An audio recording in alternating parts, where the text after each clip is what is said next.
Chapter 3044. What I have learned in my life. Luli was stunned. Not only did Xiao Mo not send him to his death, he was going to teach him skills. Luli felt this was a gift from heaven. He couldn't believe it. What? You don't want to do it? Xiao Mo said coldly after a while. Luli said at once, I do. Of course I do. But what do you want me to do? Wipe out a race. Xiao Mo said coldly. I will plant a curse on you. If you cannot wipe out the race in 10,000 years, then you will have your soul destroyed. Wipe out a race? Luli was interested. He asked, one of the 33 races? Of course, Xiao Mo said proudly. If it were not the 33 races, why would they wait for you? I can wipe them out myself. Luli forced a smile and said, Lord, I am only at the Emperor realm now. Do you think I can wipe out a race in 10,000 years? That is your business, Xiao Mo said coldly. This time, the four-armed race wants to buy your life. If I gave you to them, you would not be able to survive. Now, I have given you another 10,000 years to live. Are you still not satisfied? But my curse is vicious.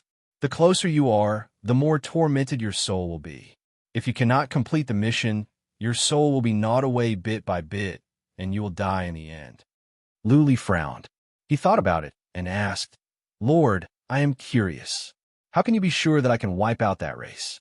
If I can complete the mission and you cannot be sure, or you cannot lift the curse from me in time, then I will still die. My curse is intelligent.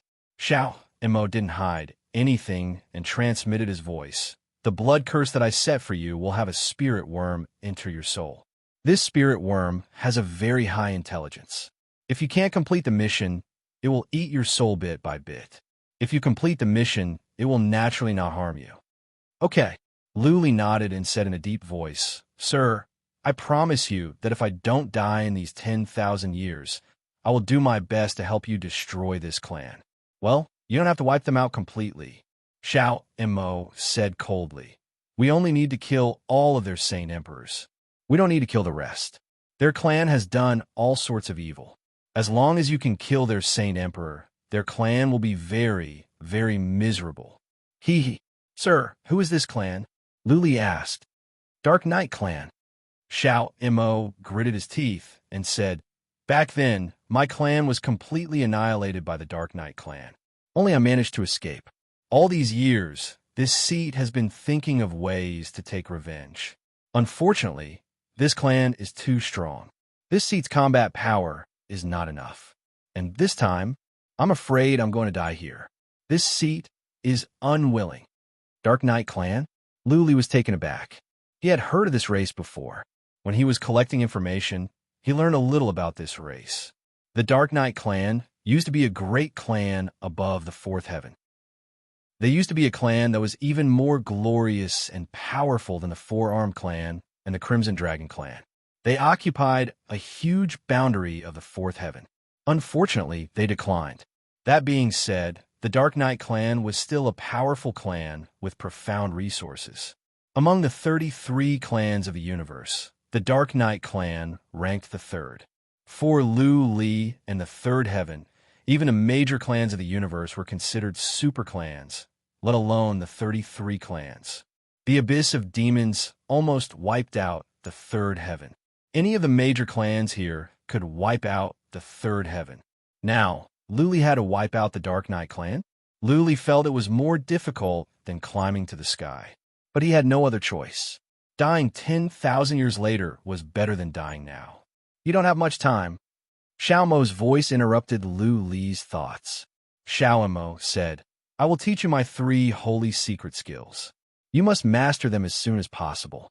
Otherwise, you won't be able to survive, let alone avenge me. The Four-Armed clan and the Crimson Dragon clan are looking for you. The 3 skills that I have created are super powerful. You must study them carefully. Once you master them, average Saint Kings will not be able to kill you. Xiao Mo sent a voice transmission proudly. The first secret art is called the Divine Transformation Art. You should have seen it for yourself. This great one can transform into the appearance of any race. Furthermore, this great one can transform into the appearance of this race. Unless one's cultivation level is much higher than yours, no one will be able to see any difference.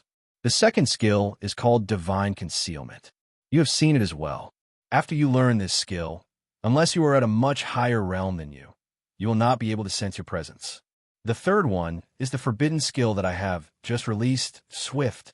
By burning your life force, your speed will be increased by 100 times. Of course, this forbidden skill will only last for an hour. After that, you will be very weak. It will take you many years to recover. Divine change, divine concealment, Swift. Luli was excited. The three powerful skills were the life-saving skills that Xiao Mo used to travel across the universe. He actually had the opportunity to practice these three super powerful divine arts. He was really lucky. But on second thought, Luli understood. Xiao Mo had not taken his revenge yet. Because he had released Swift and he was wounded, he was not confident that he could escape. Therefore, he had to leave some backup plans. After all, if he could escape, he would come back and kill Luli. In that case, his skills would not be leaked. On the other hand, if he died, he would leave behind a bug and a blood curse. It was like leaving a hoop spell for Luli, forcing Luli to grow stronger and help him destroy the Dark Knight race. This reminded Luli of the Lord of Blood Evil. Back then, the Lord of Blood Evil was the same. Since Luli could not take revenge, he had to put his hope on Xiao Mo. So did Emperor Z. Luli thought to himself that if he could go back to the third layer, he should kill Emperor Zhu Tian and Emperor Yang at once, so that Emperor Z and Lord of Blood Evil could rest in peace. Buzzing, Xiao Mo suddenly entered the interspatial artifact. Two rays of strange light rose in his eyes. Between his eyebrows, there was a small hole. A ray of cyan light shot out and disappeared between Luli's eyebrows. Luli sensed that there was more information in his soul. There was a bug in his soul as well. It was a cyan bug that hid in his soul silently. Buzzing, streaks of energy entered Luli's soul and formed a hexagonal pattern around the cyan bug. Then, the pattern merged with Luli's soul and disappeared. This is the blood curse I set up, Xiao Mo said. The blood curse cannot be cracked.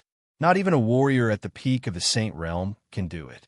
Once you try to crack it, your soul will explode.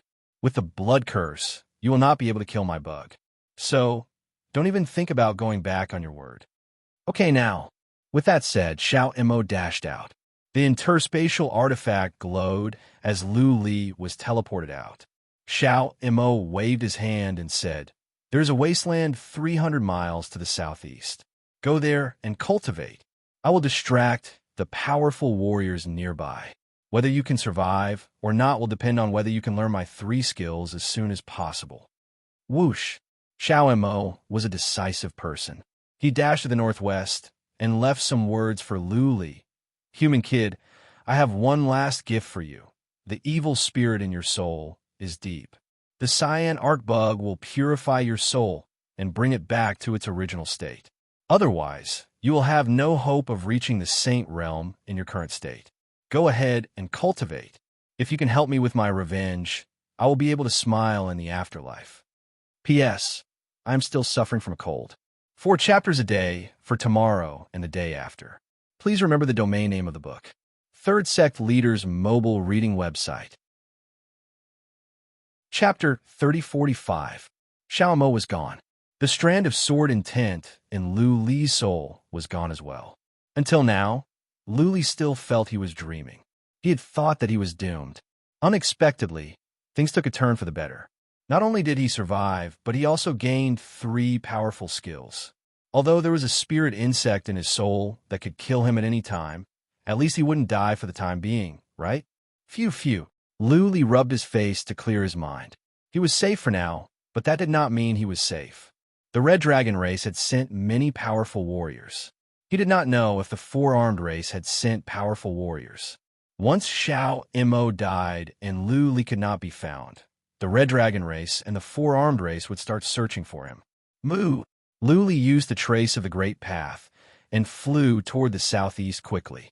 300,000 miles was too short. He found the deserted area at once. It was filled with poisonous fog and there was no trace of Xian Qi in heaven and earth. Luli snuck in, but did not take out the holy mountain. The holy mountain was his symbol, and it could be easily spotted by the scouts. Xiao Mo said that most of the powerful warriors would be lured away. For now, no Saint Emperors would come. Luli had 2 to 3 months of safety. Since Saint Emperors would be lured away, the average scouts would be easier to deal with. Luli told Blood Fairy to set up some runes to avoid the scouts' detection. There was no Asmodeans living in this deserted area. Soon, Blood Fairy set up a formation of illusion and then a formation of confusion. Blood Fairy had suffered some damage to her vitality, but after a period of recovery, she was much better. Luli didn't have time to think too much after this. He began to study the 3 super skills at once. He chose Skill of Disguise. The other 2 skills could be studied later, but this one was the most powerful one. It could change his appearance. As a matter of fact, Art of Concealment was good as well. But Luli decided to study Skill of Disguise first, which was more practical and more suitable for his escape. As a matter of fact, Luli didn't have to ask Blood Fairy to do that, because the Shao Devil had helped him a lot. The Shao Devil flew towards the northwest direction. Along the way, Xiao Mo killed a Saint Emperor. Xiao Mo was injured after using the Divine Concealment Art, but his combat strength was still very strong. That Saint Emperor was just a weak Saint Emperor. He killed him in a few moves. There were still some soldiers and scouts nearby.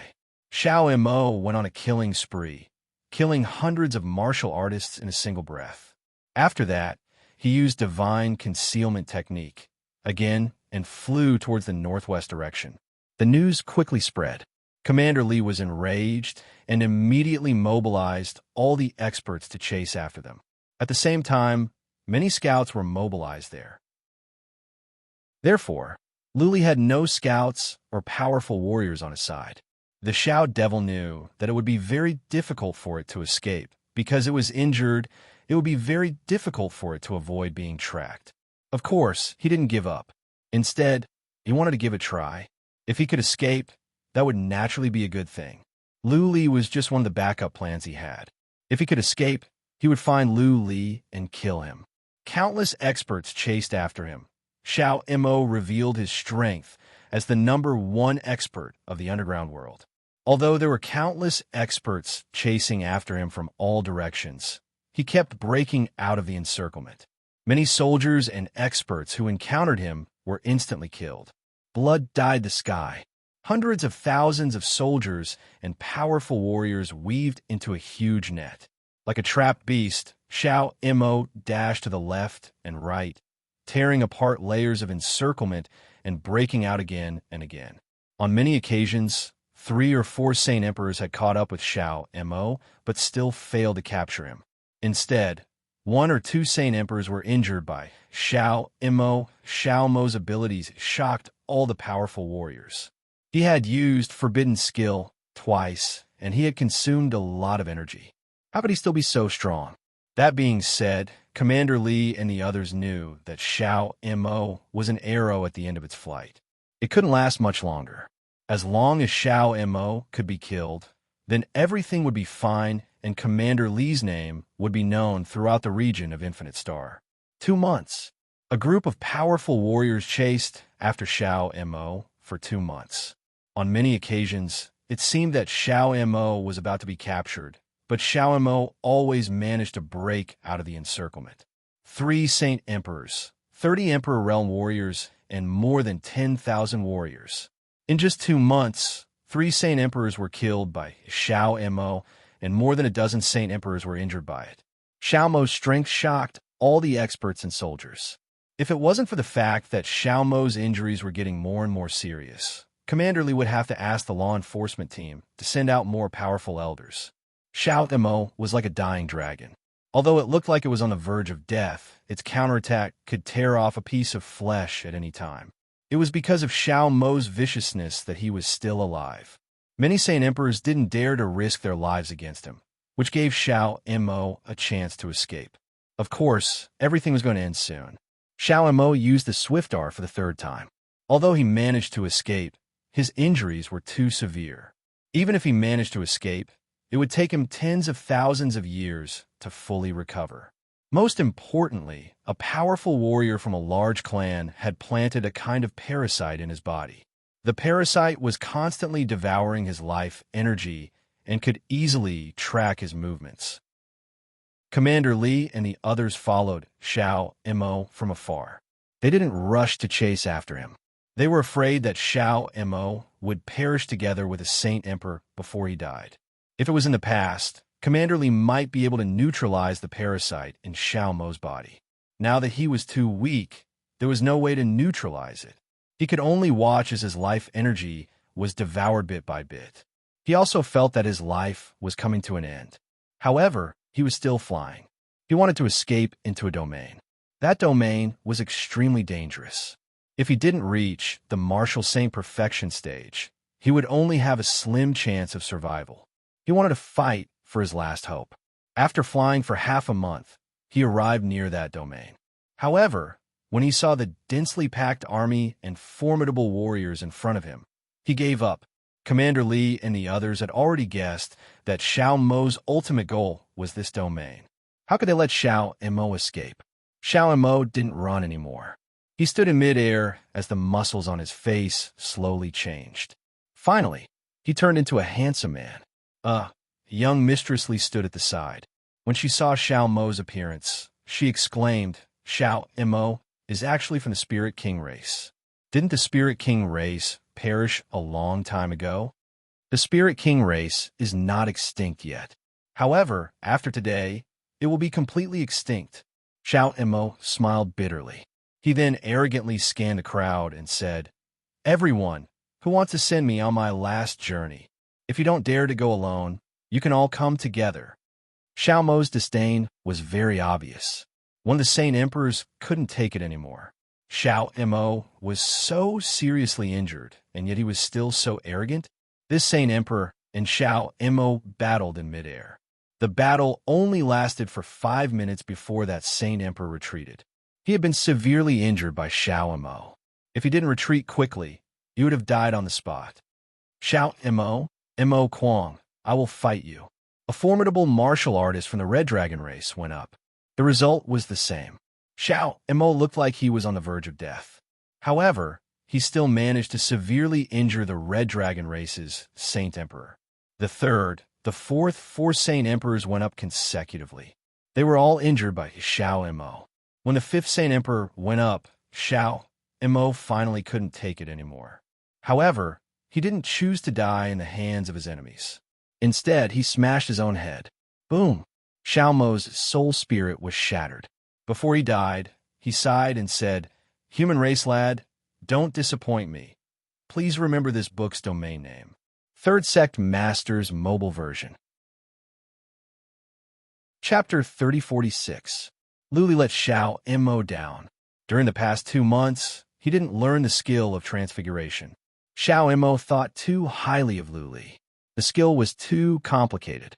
How could Luli learn the skill of transfiguration so easily?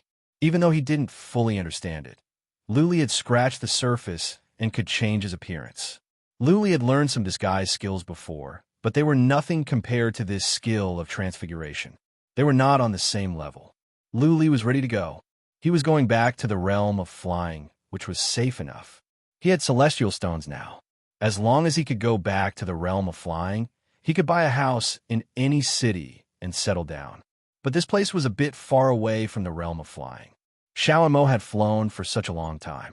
If Luli wanted to fly back, it would take him at least a year unless he took the holy mountain and flew as fast as he could. But if he did that, powerful warriors of the Red Dragon race and the Four-Armed race would catch up with him. "I have to get out of here first." Luli's facial muscles changed.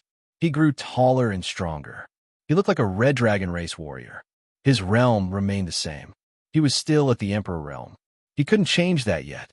He used the trace of Tao to fly to the southeast. There must be fewer scouts here. Xiao Mo had lured all the powerful warriors and scouts to the northwest. Although they had to take a long detour from the southeast direction, it was still safer. With the help of the trace of Tao, Luli's senses were extraordinary. He would take a detour at the slightest sign of trouble. Xiao and Mo had been a great help to him. There were no scouts or powerful warriors here. Every now and then, he would see a battleship flying by. Luli flew for a month in peace. He didn't run into any pursuers. He was a bit relieved. He had been far away from the world of fire for a month. It would be difficult to find him. Luli didn't dare to linger. He took a detour to the realm of flying. This time, there were almost no scouts. It was a smooth journey. There was a reason why Lu Li's journey was smooth. The four-armed race and the red dragon race had begun to search for him, but they were still in an area near the world of fire. Xiao and Mo was dead. His interspatial ring and interspatial artifact were taken by Commander Li. There was neither Lu Li nor the holy mountain in his interspatial ring. If the Xiao demon killed Lu Li, then the sacred mountain would still be there, right? The powerful warrior of the red dragon race told Commander Li that he wanted nothing but Lu Li and the mountain. However, after searching through the interspatial artifacts and interspatial rings, they found no trace of the holy mountain. Therefore, the powerful warriors of the red dragon race were certain that Lu Li was still alive. Previously, AOU and the others had been tracking Lu Li along the way. They didn't notice that Xiao and Mo had let Lu Li go. If Xiao and Mo wanted to release Lu Li, then it would be after they reached the fire world. Therefore, they had to search around the fire world. Powerful warriors and scouts of other major races had left. The world of fire was a vast place. How difficult it would be to find Lu Li. The news about the Xiao demon spread across the entire infinite region, causing a huge commotion. The strongest underground expert, Xiao Mo, was killed. He was from the Spirit King clan, which had been extinct for a long time. This clan used to be very powerful, but it was later destroyed by the Dark Knight clan. Although the Xiao Devil was dead, the Spirit King clan didn't have any survivors. The Dark Knight clan took action. They began to gather information to see if the Spirit King clan was still alive. The most powerful underground expert, the nightmare of many races, was finally dead. The other races that hated Xiao Mo were relieved. The Dark Knight clan was enraged. Previously, some saint emperors and young masters and young ladies were assassinated. They never found the real culprit, but now they finally found the culprit. After the death of the Xiao Devil, the grand operation finally came to an end. Although the Xiao Devil was killed, his name became even more famous. He was hunted down by a group of powerful warriors, and he managed to kill several saint emperors. It was said that he was found because of the ancestor of the wild race. The red dragon race and the four-armed race paid no more attention to this matter. They began to search for Lu Li. After 2 months of fruitless search, A.O. Ding of the red dragon race was enraged. He went to the Heaven Hound race in person. The Heaven Hound race was recognized as the best at tracking in the infinite region. Asking the Heaven Hound race to go was costly. If it was just to repay the favor owed to Ancestor Demon Abyss, it would not be worthwhile. It was no longer about the favor. It was about the reputation of the Red Dragon race and A.O. Ding's face. For powerful warriors, face was more important than anything else. Since he had promised Ancestor Yuan and Ancestor Tian, he would do at all costs. A.O. Ding was influential. The Heaven Hound race agreed, and the price was not too high. One of the patriarchs of the Heaven Hound race received a favor from A.O. Ding. A.O. Ding didn't give any treasures or celestial stones. The favor he received was more valuable than any other treasure. A.O. Ding was trying to repay a favor. Now, he owed another one, which made him feel depressed. What was more, the Heaven Hound race was one of the 33 races. The patriarchs of the Heaven Hound race didn't take action. They just sent out thousands of scouts. The Heaven Hound race had a special skill. Their noses were very sensitive. As long as they could track Lu Li's energy, they could follow it and locate Lu Li easily. The problem was the scouts of the Heaven Hound race had never seen Lu Li, so they didn't know what he was like. In this case, it would be difficult for the Heaven Hound race to find Lu Li. But the patriarchs of the Heaven Hound race were not worried. The tracking skills of the Heaven Hound race were unparalleled. Back in the days, the patriarchs of the Heaven Hound race were famous even at the fourth heaven. He believed that they could find a human warrior. The human race was a very good place to search for them. There were many humans in the infinite region, but most of them lived in their own universes and wouldn't go out. Those that could go out were the higher-ups of the Dai family.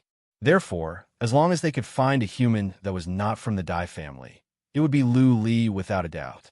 The thousands of Heaven Hound race dispersed. The powerful warriors and scouts of the Red Dragon race were cheered up. With the Heaven Hound race searching, the pressure on them would be reduced.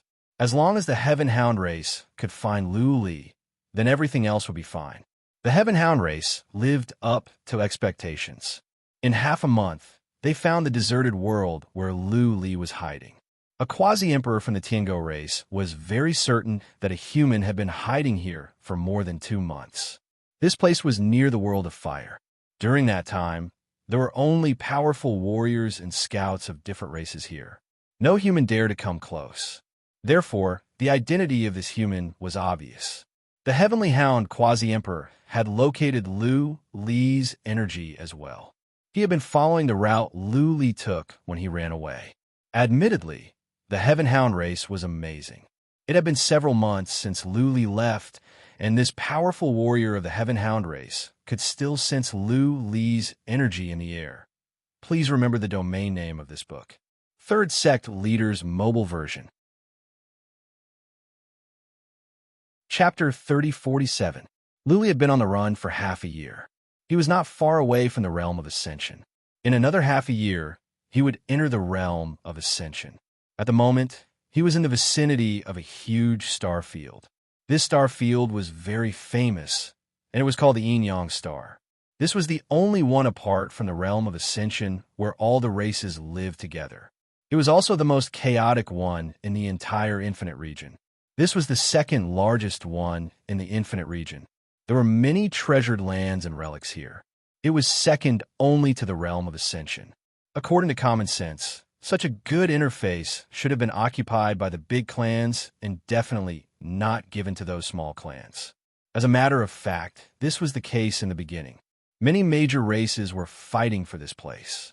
Many wars broke out over this place, and one of the major races was wiped out. It was because this place was so good that the major races wanted to fight for it. Nobody was willing to yield. Therefore, millions of years ago, the masters of this place had been changing. Because of this, the infinite region was filled with endless wars. Then, the desolate race intervened. After some discussion with the major races, they decided to give up this place.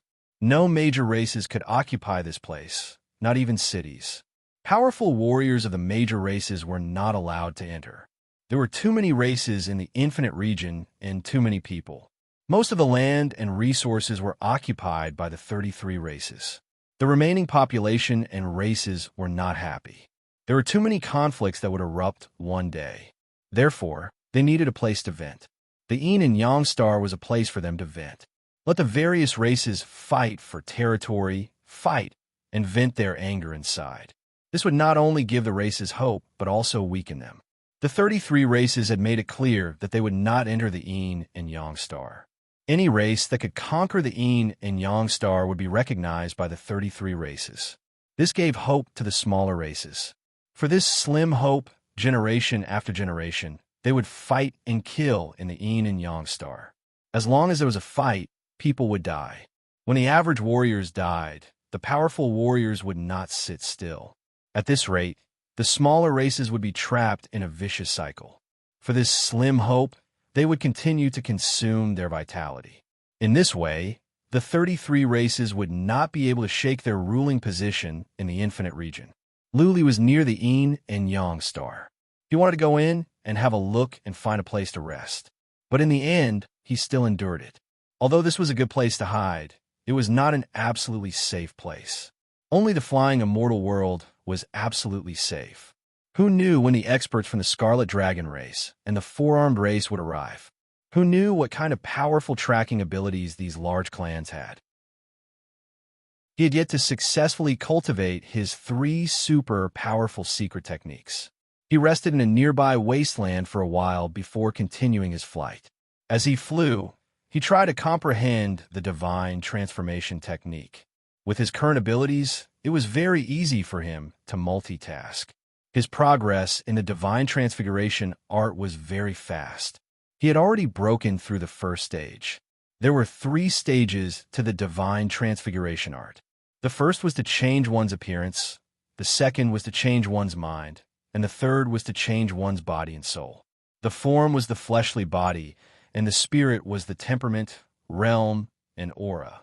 A change in both form and spirit meant that one had become a completely different person.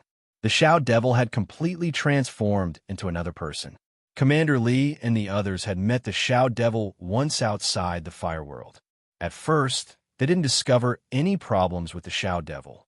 From this, one could see how powerful the God transformation technique was. 5 days later, Luli stopped. There were some people in front of him. Clearly, they were trying to stop him. Luli was a bit nervous. He no longer looked like a scarlet dragon, but a member of a minor race. He looked like a prawn standing on its feet. The 3 warriors in front of him were not from the Scarlet Dragon race or the Four-Armed race. They were from a strange race. They seemed to be 3 dogs in the shape of humans. The Heavenly Hound race. Luli frowned. He remembered the Heavenly Hound race, one of the 33 major races. His mind was weighed down. The Heavenly Hound race was famous for their tracking skills. Why would the Heavenly Hound race stop him for no reason? Clearly, they were not here with good intentions. Luli checked the surroundings to see if there were other powerful warriors around. After a while, he was relieved to make sure that there were no powerful warriors around. It seemed that the 3 powerful warriors of the Heavenly Hound race were not sure of his identity. Luli flew forward slowly. 300 miles away from the powerful warriors of the Heavenly Hound race, Luli stopped. He cupped his fists and took a detour. "Stop!" One of the Heavenly Hound quasi-emperors shouted. The 3 Heavenly Hounds were all quasi-emperors, but they were one of the 33 races. Deep in their bones, they had a sense of superiority. Luli was in the form of a minor race. Therefore, even though he was at the semi-emperor realm, they didn't mind. Luli didn't dare to act rashly. He walked over with a smile, bowed, and said, "Lord Heavenly Hound, what can I do for you? You are from the shrimp race?" The quasi-emperor asked coldly, "Is Lord Een of your race at the Yin and Yang universe recently?" Lord Een? Luli was surprised, but he didn't show it. How would he know about Lord Een? Luli made up his mind and said, "My lords, Lord Een is indeed at the Yin and Yang universe recently." "Do you have business with him? Do you need me to show you the way?" "Nonsense," the quasi-emperor said with killing intent. "Lord Een, we met at the Fulin universe half a month ago. You are not from the shrimp race. You are a human." Buzzing. The 3 powerful Heavenly Hound warriors took out a token and were about to crush it. Luli came to his senses at once. He released a powerful soul attack. The 3 quasi-emperor realm semi-emperors rolled around with their heads in their hands. Boom! Even though Luli used his soul attack at once, one of the Heavenly Hound's token still cracked. Luli was enraged. He took out his divine chains of order and smashed them. Boom, boom, boom. The heads of the 3 Heavenly Hound quasi-emperor realm semi-emperors were crushed. Luli dashed over and burned their bodies and blood away with his flames. This is troublesome. Even though he had killed the 3 Heavenly Hound warriors, Luli was still worried. He knew that as soon as the 3 Heavenly Hound warriors died, he would be exposed. He would have another enemy, the Heavenly Hound of the 33 races. Go to the celestial universe as fast as I can.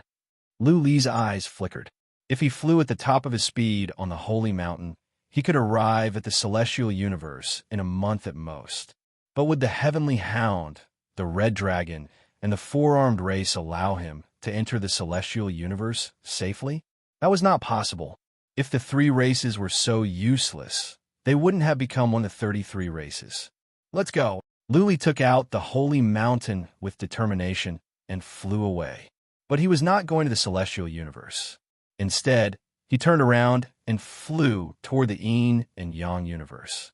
Since he could not go to the celestial universe, there was only one option left for him: to find a place to hide.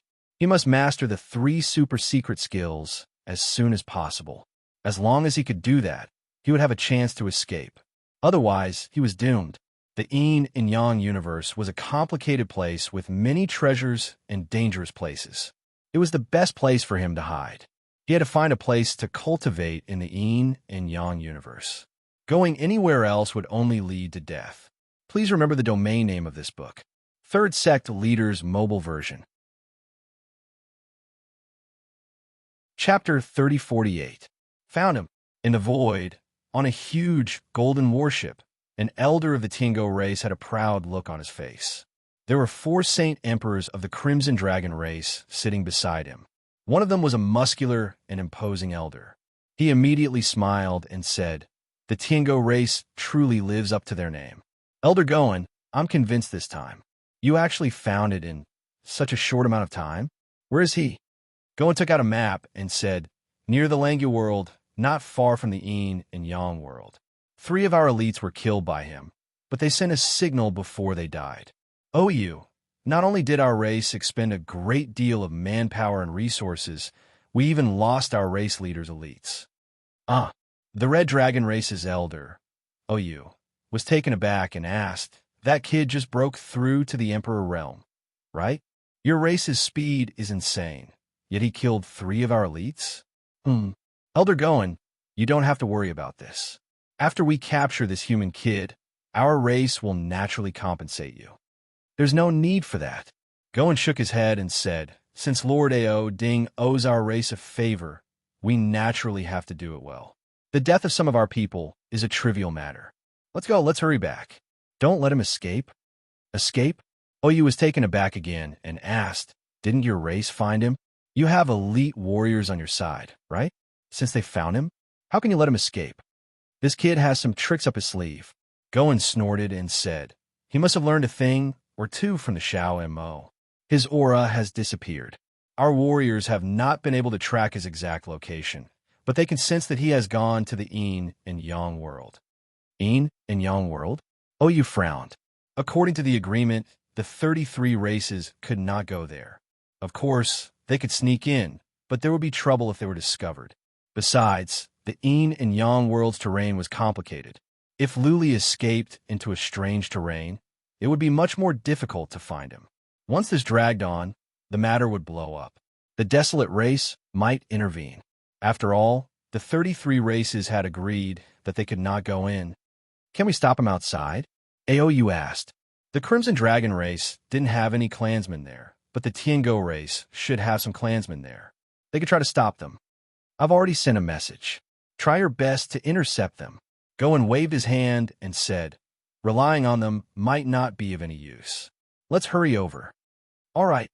Aou waved his hand, and a Red Dragon elder immediately controlled the warship and began to shuttle through the void, quickly shuttling in that direction. There were only a dozen heavenly hounds at the yin and yang universe. As soon as they received the order, they set up defenses outside the yin and yang universe, ready to intercept Luli. The Heaven Hound race had a strong sense. They could vaguely tell where Luli was. Luli had not mastered the skill of transfiguration yet. He could not get rid of the tracking ability of the Heaven Hound yet. It's getting closer. The 10-odd Tingo clansmen were all at the 6th tribulation. 8 of them were sub-thearchs, while the rest were basically at the late-stage 6th tribulation. Even though Lu Li was at the Emperor realm, and he had killed 3 sub-thearchs, they were not afraid. The 33 races were the rulers of the region of Infinite Universe. Once, they were a race above the 4th heaven. They were born with a sense of superiority. They believed that warriors of other minor races were trash and not on the same level as them. Whoosh! After the time for one incense stick to burn, they heard a noise. The powerful warriors of the Heaven Hound race cheered up. They could tell that the human they were looking for was up ahead. There was a trace of their blood on this human, set up the formation. One of the sub-emperors roared. More than 10 Tingo race beings shot out streams of energy that interweaved in the void. Following that, a gigantic net was formed in midair, sealing off the entire area around them. What? Lu Li's speed at the sacred mountain was fast. By the time he sensed it, the space where the sacred mountain was had been sealed off. Luli used psychic power to check and found more than a dozen heavenly hounds standing in strange positions surrounding him. Luli was filled with killing intent when he saw that they were all at the sixth tribulation and only some subthearchs. The Tiango clan was looking down on him a little too much, wasn't it? Sending these small fries to take him down? Did they think his overlord rank was fake? Xiao. Luli smashed the sacred mountain at a quasi-emperor. The sacred mountain was so fast that the quasi-emperor could not dodge in time. The mountain smashed into him. Luli dashed away and then released soul attacks. Chains of orders swept across. Boom! The emperor-to-be was killed by Luli in an instant. He didn't even have the chance to attack. Luli was not an average warrior of the great emperor realm. His soul attacks could defeat many of them. Not to mention that there were only 6 calamities here, and the most powerful ones were merely quasi-emperors. The other Heaven-Hound warriors were taken aback. They could tell that Luli was powerful, or else he wouldn't have killed 3 quasi-emperors. But they didn't expect Luli to be so powerful. According to the information given by the Red Dragon race, Luli had just reached the Emperor realm. Boom, boom, boom. Powerful warriors of the Heavenly Hound race reacted quickly. They all charged at Luli. However, Luli dashed into the sacred mountain, and all the attacks landed on the mountain. This mountain, all the Heavenly Hound warriors were dumbfounded. When their attacks landed on the mountain didn't even tremble, let alone crack it open. Whoosh! The sacred mountain moved and smashed into a quasi-emperor, knocking them away. Then, Luli dashed out and the quasi-emperor was killed again.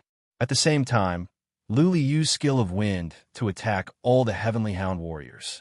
Skill of Wind was not strong, but it was not something that the Heavenly Hound race could stand. In the time for a dozen breaths, all the Heavenly Hound warriors were dead. This time, Luli didn't even bother to burn the bodies.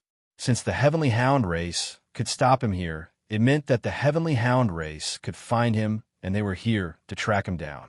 In that case, burning the bodies would be pointless. After collecting all the interspatial rings of the Heavenly Hound race, Luli flew on the sacred mountain. He must enter the yin and yang universe as soon as possible and find a safe place to cultivate.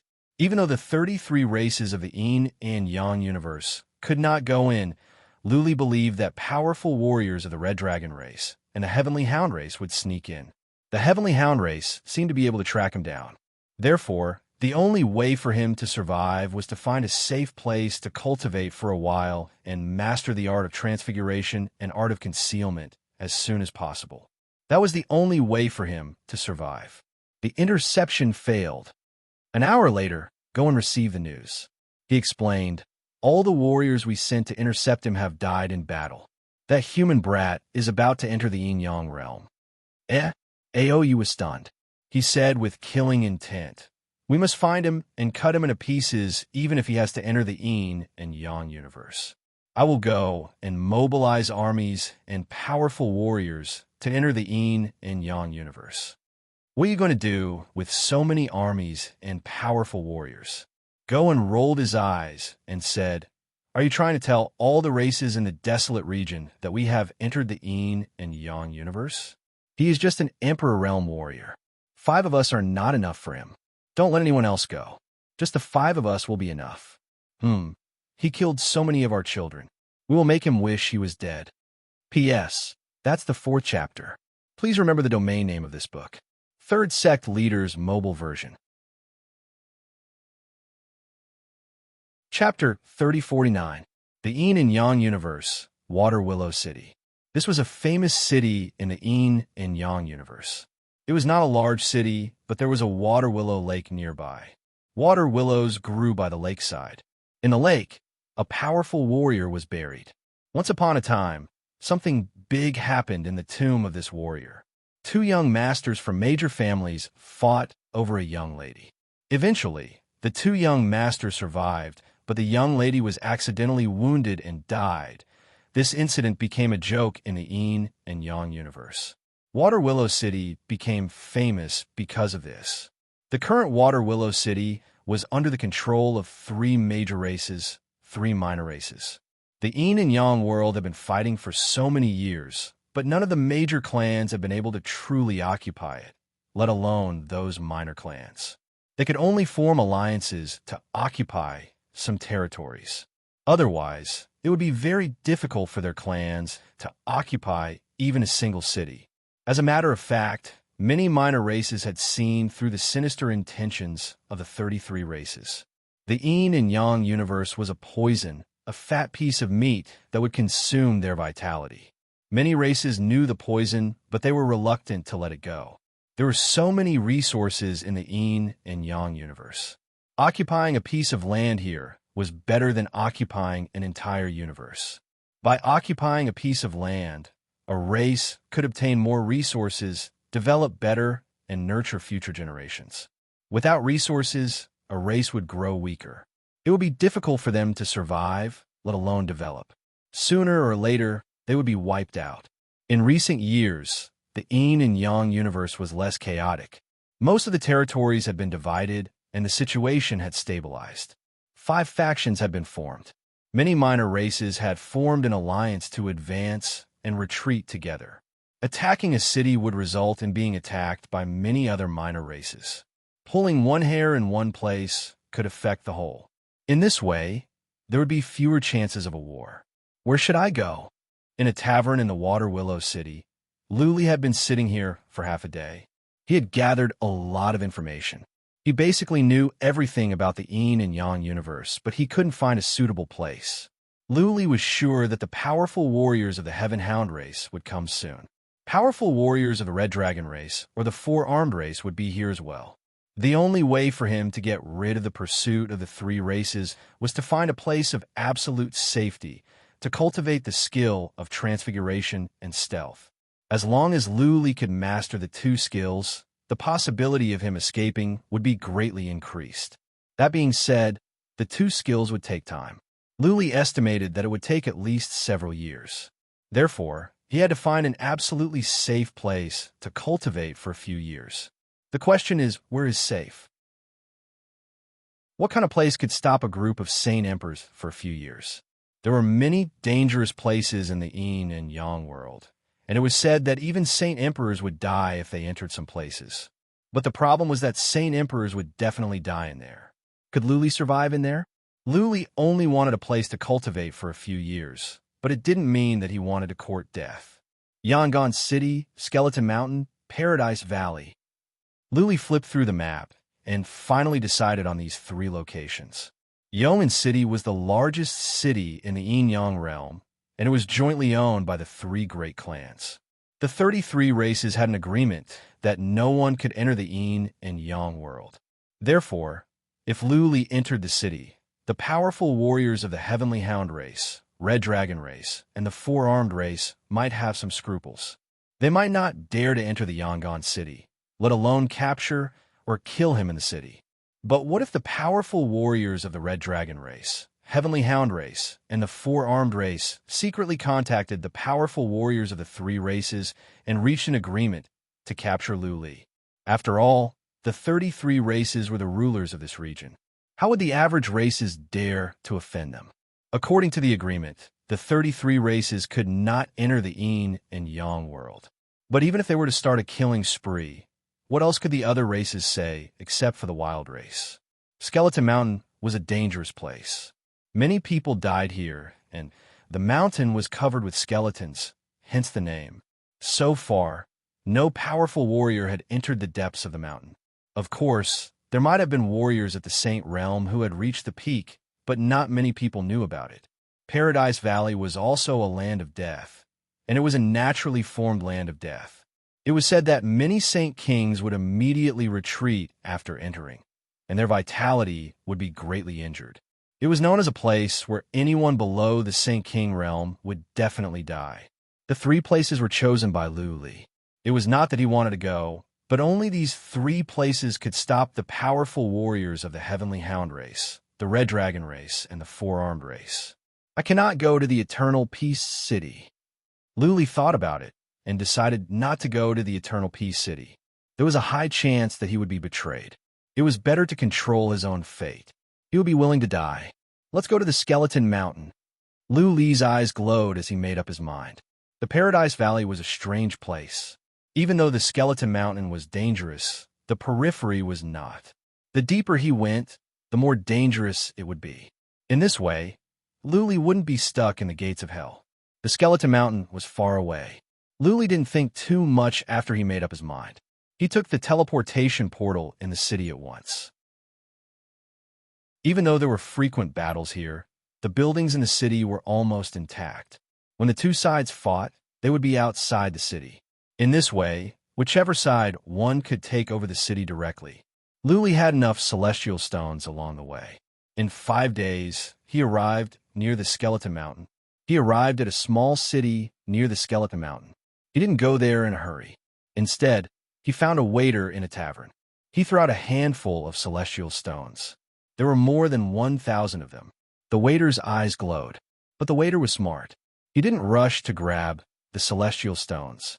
Instead, he said to Lu Li with a smile, "Lord, tell me what you need. I will not hesitate to climb a mountain of swords or dive into a sea of flames." "I don't need you to climb a mountain of swords or dive into a sea of flames," Lu Li said with a smile. "I just want you to do something for me. If you could do it well, I will give you 5,000 celestial stones. If you can't, I will come after you, unless you don't want to stay in the yin and yang universe anymore." The waiter was shocked. 5,000 celestial stones was not a small number. It could buy many treasures and resources. The waiter didn't say yes right away. Instead, he put on a serious expression and asked, "Lord, please tell me. If I can do it, I will not say no. If I can't, I don't have the courage to take the celestial stones." "You can do it. It is very easy," Lu Li said with a smile. "In a while, some important warriors of the 33 races will attack the Mountain of Skeleton. I don't need you to do anything. I just want them to go to the Mountain of Skeleton. When I crush the Jade Talisman, you can spread the news. That will be all. How about it? It's not a big deal, right?" The 33 races. Little Fool's face turned pale right now. The 33 races were extremely important people to him. If the 33 races were to find out about this, he would definitely be dead for sure. "What are you afraid of?" Seeing that the waiter had stopped talking, Lu Li tried to persuade him. The 33 races are not allowed to come in. Even if they can, not many will come in. What is more, it is hard to hide the news. You just need to spread the news. Fortune comes from danger. You will not get another chance like this. If you don't want to do it, I can find someone else to do it. The waiter thought for a while and analyzed the pros and cons. After a while, he made up his mind and said, "I will do it." "Good." Lu Li grinned. As long as the news was spread, he could have some time. As long as the powerful warriors of the 33 races did not dare to hunt him down openly, he would be safer at the Mountain of Bones. Please remember the domain name of this book. Third Sect Leaders Mobile Version. Chapter 3050. Mount Skeleton was famous on the Yang and Yang star. 3 Saint Emperors once chose this place as their burial ground. It was said that this place had good feng shui. This was not a mountain, but a mountain range. Looking down from the sky, the mountain range would look like a dragon surrounded by a group of beasts. Pilgrimage of Beasts. This was the topography of this mountain range. For many powerful warriors of the Yang and Yang star, this was a place of great danger, the most suitable place to be buried. Pilgrimage of Beasts. If one's tomb was placed in the center of the mountain range, there would be beasts to protect the tomb, and no one would disturb it. Experts had always been very particular. Even if they died, they would not easily bury themselves in an ordinary place. When they were alive, they enjoyed a luxurious life. Naturally, they would choose the best place to be buried, especially those without families. They knew that no matter where they were buried, they would be discovered as time went by, and the treasures they left behind would be found. Treasures and resources could not be brought with them in life or with them after death. They should leave them to their descendants. They also hoped that their descendants could pass on some divine skills that they had created. Therefore, before the end of their lives, these warriors would choose some good places and build them at a great cost. First, they would not let others disturb their sleep. Second, They would put all the treasures and resources they had acquired and their skills and skills they had created in their lives as gifts to the destined ones. Of course, it was not so easy to get their treasures and skills. They had to be approved by them, which meant they had to pass their tests. If they wanted to prevent ordinary martial artists from disturbing their sleep, then they had to have very powerful arrangements. If they wanted to test their successors, they also had to have arrangements. They would spend many years and a great price to do so. Many average saint emperors would sigh at the sight of such arrangements. They would also choose some places of great danger, which would make this place even more dangerous. Mount Skeleton was such a place of great danger. It had natural patterns, and after they built it, it became even more dangerous. 3 saint emperors once chose to rest here. One of them was a powerful warrior close to the completion of the saint realm, similar to Lord Coin. How could the Mount Skeleton not be dangerous? Rustle, rustle, rustle, walking at the foot of the mountain of bones. Luli noticed many bones. Many of them had turned yellow. Clearly, they had been here for a long time. More than a dozen miles later, Luli realized that the Mount of Bones lived up to its name. There were bones everywhere. Luli had seen at least thousands of bones along the way. Along the way, he also discovered many broken divine imprints. One could imagine that there were many divine imprints set up here in the past, but the outer layer had all been destroyed. Since Blood Fairy was investigating on the ground, Luli did not have to worry about the ruins. He hurried to the depth of the Skeleton Mountain. He needed to find a dangerous place, because even he could easily walk through safe places. So how could he trap the cultivators of the Heavenly Dog race, Crimson Dragon race, and Four-Armed race? Luli's only advantage was Blood Fairy. There were powerful runes here, and Blood Fairy could decipher some. As long as he entered a great hall with powerful divine inscriptions, he would be able to rely on those divine inscriptions to obstruct the pursuit of experts. Thousands of miles and more than a dozen mountains later, Luli noticed that many divine glyphs were still intact, and some of them were still powerful. There were more and more bones. Many of them had half of their bodies or their heads exploded. Clearly, they were killed by the divine inscriptions. Master, you must come with me. One wrong move, and you may trigger the divine inscriptions. Also, the divine inscriptions here are interconnected. Triggering one will trigger the other divine inscriptions. Blood Fairy said. Luli nodded. He felt something was off as well. The mountains here were like giant beasts that were entrenched on the ground. There was an invisible force that permeated the air, giving people a great deal of pressure. What? It's foggy. Another 1,000 miles later, Luli noticed that it was foggy here. In a mountain like this, foggy was not a good thing. The foggy was a type of divine inscriptions, which meant that many of the divine inscriptions here had not been deciphered. This place would be more dangerous. Blood Fairy led the way, and Luli followed. After the time for one incense stick to burn, Luli's eyes glowed. He could vaguely see a palace up ahead. The palace was magnificent. One look, and Luli could tell that there must be treasures in there. Luli was not interested in the treasures. He just wanted to find a safe place to cultivate. If he could enter this palace, it might be a good choice. Psychic power was restricted here. Luli could only rely on his eyes. The foggy was indeed a powerful divine inscriptions. Luli observed the palace carefully. Out of instinct, he wanted to go forward. Master, wake up. This palace isn't a real palace. It's an illusion. Blood Fairy's words made Luli break out in a cold sweat. Just now, he did have the urge to go to the palace, but it turned out to be fake. If he had gone forward, he would have stepped into a trap and triggered the divine inscriptions, which would have resulted in his death. Every step is dangerous.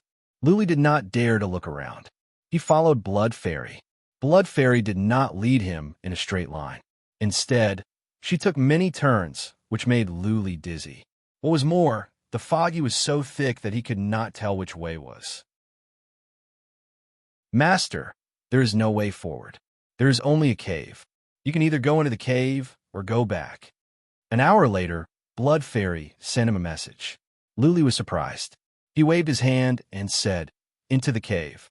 Since they had reached the cave safely, then the cave must be connected to a tomb. Luli had been looking for the tomb, and would use the divine inscriptions in the tomb to fend off enemies. He was right. After the time for one incense stick to burn, they came to a cave. It seemed to be natural, but Luli saw many divine inscriptions both inside and outside the cave. Someone has been in here. The divine inscriptions on the outside have been cracked. Blood Fairy said after a while and added, "Yes, but there are still many divine inscriptions. Master, I have a feeling that if we go in, we will not be able to go back.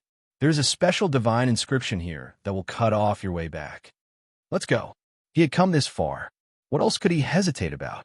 Even if there were mountains of swords and seas of fire, he had to go. Powerful warriors of the Heavenly Hound, Crimson Dragon, and the Four-Armed Race would be here soon. He had no time to waste. He must find a safe place as soon as possible. Luli followed Blood Fairy into the cave. As soon as he was 1,000 feet into the cave, a ray of light shone. Luli felt a suction force coming from inside. Even with his abilities, he could not stop it. He was sucked into the depths of the cave. "Master, do not panic. Do not move." In a blur, Blood Fairy dashed into Luli's body and said, "The pattern will only suck you in. If you move, you will be strangled to death." Please remember the domain name of this book. Third Sect Leader's mobile version. Chapter 3051. Luli felt he had fallen into a bottomless abyss. He didn't even know how far he had flown. He felt like time had gone haywire and his mind was in a trance. Finally, he fell to the ground with a bang, and he rolled on the ground. Luli looked around. To his surprise, he was in a hall, a magnificent one.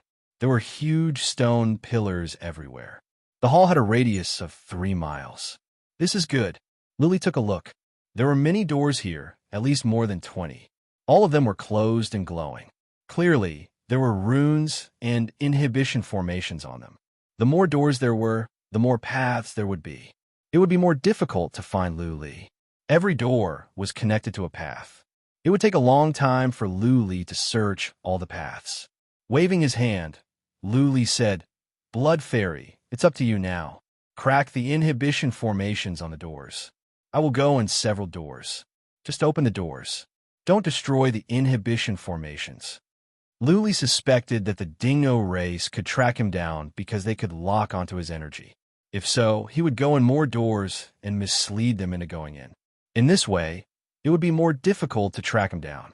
The inhibition formations on the doors were not difficult. In half a day, Blood Fairy had cracked one door. Luli told Blood Fairy to continue while he went in through the door. It was a corridor. After some thought, he unleashed his divine dragon transformation to make his aura even stronger. He walked along the corridor and continued forward. Thousands of miles later, another door appeared. Luli thought about it. He took out a saber, cut his hand open, and wiped the blood on the door. With all this done, Luli left. He waited for Blood Fairy to crack the doors. This time, Blood Fairy seemed to be more experienced. In 2 hours, she had cracked the inhibition formation on another door. He repeated the same thing. Luli went into this corridor again and smeared his blood on the door. In this way, his energy would linger for a long time. Enemies would follow the trail and search for him. At the very least, their powerful warriors could buy them some time. Just like that, Luli had Blood Fairy crack more than a dozen doors. He went in more than a dozen times as well.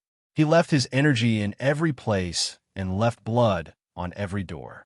In the end, he asked Blood Fairy to activate all the divine inscriptions on the doors, and he randomly chose a path to enter. Before they went in, Luli asked Blood Fairy to build some simple runes in the hall. Those runes were not of much use. Luli could feel them by touching them. Luli did some himself. After entering the passageway and arriving at the door, Blood Fairy continued to break the spell formation.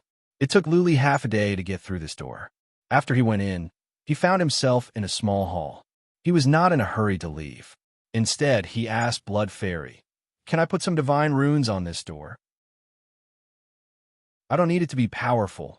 Just make it harder for the enemy to crack it." Blood Fairy understood what Luli meant. As long as they could stop the pursuers, it would be fine. The harder the door was, the better. "Master, go ahead and cultivate. I'll make some more arrangements. It might take a few days." Blood Fairy said. Luli nodded and sat down on ground. Blood Fairy began to work. Luli continued to study the skill of transfiguration. He could not worry too much. After all, if the enemy broke down the door, he would not be able to escape. He might as well focus on his cultivation. Soon, 4 to 5 days passed. Blood Fairy had built 5 divine inscriptions. Her skill in formations was comparable to that of a grandmaster. Not even a Saint Emperor could crack it. Let's go. Luli opened his eyes and walked forward with Blood Fairy. There was nothing in this small hall except for 2 doors. Blood Fairy cracked them easily. A door opened, and inside was a small hall. There were many divine materials inside, and they were piled up like mountains. Blood Fairy dashed out. Luli was intrigued. What is it? Is this material useful to you? He asked. Yes, Blood Fairy said excitedly. This crystal is useful to me. It's very useful. Good. Luli was overjoyed. Whether or not Blood Fairy could evolve, it was good that she could consume the crystals. Luli collected all the crystals into a corner of the separation of heaven bead and said, Blood Fairy, I will put the crystals away for you. Take your time to consume them. Now, saw the other door. Blood Fairy went to crack the other door while Luli put away the rest of the materials. He was not here to hunt for treasures, but he would not miss out on treasures and materials. After the door was broken, Luli pushed it open and went in. He found himself in a valley. The valley was filled with chilly wind, full of danger.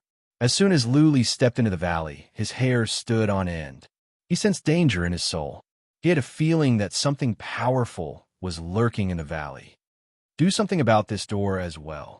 Looking at the door behind him, Luli said to Blood Fairy. He did not cultivate. Instead, he used the trace of the great path to sense the depth of the valley. The valley was covered with a thick black fog. It was a vast valley of unknown length. Clearly, something powerful was lurking in the depth of the valley. Luli wondered if it was a monster or a beast. Blood Fairy was building runes in the door. After a while, Luli decided not to worry anymore. He sat down to cultivate. This time, in merely 3 days, Blood Fairy was done. When she came back, Luli took out the holy mountain and dashed in. Then, he flew the holy mountain forward. The holy mountain's defense was very strong. Ordinary attacks could not break through the holy mountain's defense. Luli was not here to hunt for treasures. Naturally, he would not risk his life to fight against the beasts here.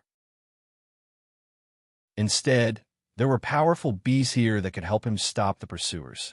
Therefore, Luli only needed to fly the holy mountain over this part of the valley. He did not need to fight the beasts here. 5 miles, 30 miles, 300 miles. Suddenly, a deafening roar rang out in front of them. Following that, a gigantic insect flew over from below. This insect's entire body was shiny, as if it was made of cold iron. It had many legs and 4 gigantic pincers. Its body was at least 300 meters long, and it looked like a hybrid between a scorpion and a centipede. Boom! The insect flew over and stabbed at the holy mountain with its claws. The holy mountain trembled, but was fine. Luli was relieved. He flew the holy mountain over quickly. Woo woo woo, it was as if a hornet's nest had been poked. Countless beasts flew up. As far as the eye could see, there was no end to them. Luli wondered how many there were. Good. Luli was not surprised. Instead, he was delighted. If he wanted to go over, he would have to kill all the beasts first. That would take time, and what he needed was time. 3,000 miles. The valley was 3,000 miles long. There must be tens of thousands of beasts in there. Luli saw a desert at the end of the valley. His heart skipped a beat. How come this place was like a world? Was this a world created by a Saint Emperor? Otherwise, how could it be so large? Let's go. The larger and more complicated this place was, the more difficult it would be for the pursuers to find him. Luli didn't worry about that. He flew the holy mountain forward. Please remember the domain name of this book. Third Sect Leader's Mobile Version. Chapter 3052.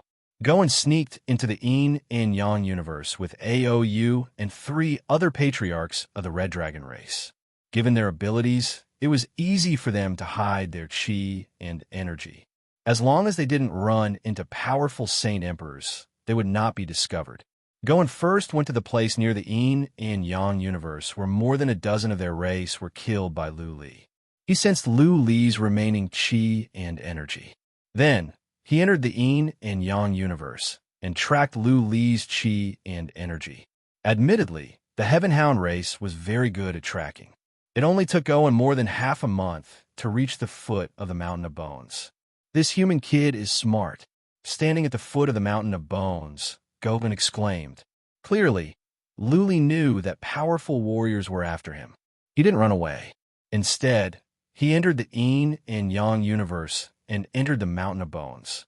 Clearly, he was trying to avoid being tracked. Being smart is useless. A.O. Yun, a patriarch of the Red Dragon race, said, The Mountain of Bones is dangerous, but how can he go to such a dangerous place? If he can go there, we can go there as well. He wants to use the Mountain of Bones to avoid being tracked. With Patriarch going here, we can find him even if he is hiding in a corner. Don't be so sure. Goen shook his head. He may have learned Xiao Mo's skills. He can change his appearance, and his qi and energy are changing as well. If it is not our race, it will be hard for other races to track him down. We must speed up. If Xiao Mo has really taught him skills, it will be hard for us to find him when he has mastered them. Xiao Mo's skills of escaping were unparalleled. Not even the Heaven Hound race could track him down. Otherwise, Xiao Mo would have been killed. Back in the days, many races had asked the Heaven Hound race for help, but to no avail. 5 powerful warriors moved on quickly, with Goen leading the way. There were many runes along the way, but Goen's detection skills were impressive. He could avoid them easily. In half a day, Goen had found the cave. Lu Li's qi and energy reached into the cave. The Saint Emperors were fearless and directly flew into the cave. They were also sucked in by the powerful suction force. Boom! Several powerful warriors were smashed into the hall, but they didn't fall down like Lu Li. Instead, they stood firmly in the hall. As soon as they landed, they used psychic power to look around for Lu Li. After scanning the area and finding nothing, a few experts of the Crimson Dragon race flashed around, wanting to open the door. Don't move. All of a sudden, Goen noticed the runes in the ground. They were small runes that Lu Li and Blood Fairy had randomly built. Unfortunately, it was too late. 2 elders from the Crimson Dragon race had already stepped on the divine inscriptions. What's wrong, Grand Elder Goen? Aoyan asked in bewilderment. It wasn't that they hadn't detected these divine imprints before. These were just small divine imprints that looked like remnants of divine imprints. It didn't have any power at all. These small divine inscriptions were set up by that human. He should know that we came in. Goen said with a frown. Those patterns clearly did not match the ones in the hall. They seem to be of a low level. It must be Lu Li's work. Whatever. Aou waved his hand and said, So what if he knows? Could he still fly to the sky? Elder Goen, which door did he enter? Which door? Goen looked around blankly and then closed his eyes to sense for a while. He smiled bitterly and said, There are more than 10 doors with his aura. This lad is very crafty. Aou and the others were surprised. Then Aoyun waved his hand and said, No matter which door it is, let's break it down first. Let's go down one by one. This should be a sub-burial area. It must be dangerous. That lad is only at the Emperor realm. How far can he go? Boom, boom, boom. Several elders began to break down the doors by force. Rough as it was effective. The divine inscriptions on the doors were not particularly strong. At their realm, it was not difficult to break them down by force. It was just a matter of time. Goen also walked to a door. He did not break down the formation by force. Instead, he began to decipher the divine inscriptions. He was quite accomplished in divine inscriptions. The Heavenly Hound race was good at tracking and had studied divine inscriptions. Buzzing. In less than half a day, Goen had cracked the door, but Aou and the others hadn't. The divine inscriptions here were strong. They could not be cracked so easily. Goen went in at once. Soon, he reached the end of the corridor and found another door. He tried, but did not decipher the divine inscriptions on the door. Instead, he left. What is it? Aou looked at Go and who said coldly, This lad is trying to mislead us. There's another door in here. I can't sense his energy behind the door. He didn't go in from here. Boom. After a while, another door was blasted open. Goen went in, but came out soon. He said, "Not this way either." Goen went on to the next door, while Aou and the others kept on. Soon, 3 more doors were blasted open. Goen tried to sense. None of them were the ones Luli went in. Goen was experienced. He spent 2 hours to crack a door. This time, he was not so lucky. This door was not the one Luli went in. Half a day later, Goen finally found the right door. Arriving at the door, Goen tried to sense and shouted, "Come in." He went in from here. Aou and the others swarmed over. Aou's hand glowed as he said, "Patriarch Goen, take a break. We will blast this door open." Goen laughed, shook his head, and said, "Aou, I am not belittling you. I don't think the 4 of you can do it for a year. How is that possible?" Aoyin clearly did not believe it. He released another powerful attack. The door glowed with 5 or 6 different colors. Not only did the door not shake, but it also felt heavy. Goen sneered again and said, "If it were just the original divine glyphs on the door, you might be able to blast it open in a day. But there are several divine glyphs on the back of the door. When stacked together, the defense is amazing. This human kid's attainments in divine glyphs may not be weaker than mine. He is only at the Emperor realm, and he is a human. How rare. That is impossible." Aoyin still did not believe it. He said, "That kid is young, no more than 2,000 years old. How can he be so good at divine glyphs? He is a human, and he does not have talent in divine glyphs." 2,000 years old? Goen's eyes glowed. He exclaimed, "Then there is no other explanation. I can only say that he is a genius in this." The divine glyphs were not designed by Luli. Luli did not have much attainments in divine glyphs.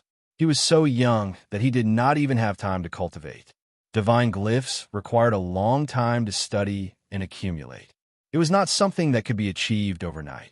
Blood Fairy's talent was in divine glyphs. She had evolved many times. More importantly, she was a goblin and did not have human emotions.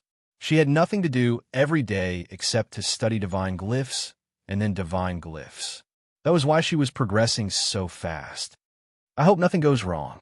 Aou was worried when he saw that Go and was analyzing the divine glyphs with a serious look.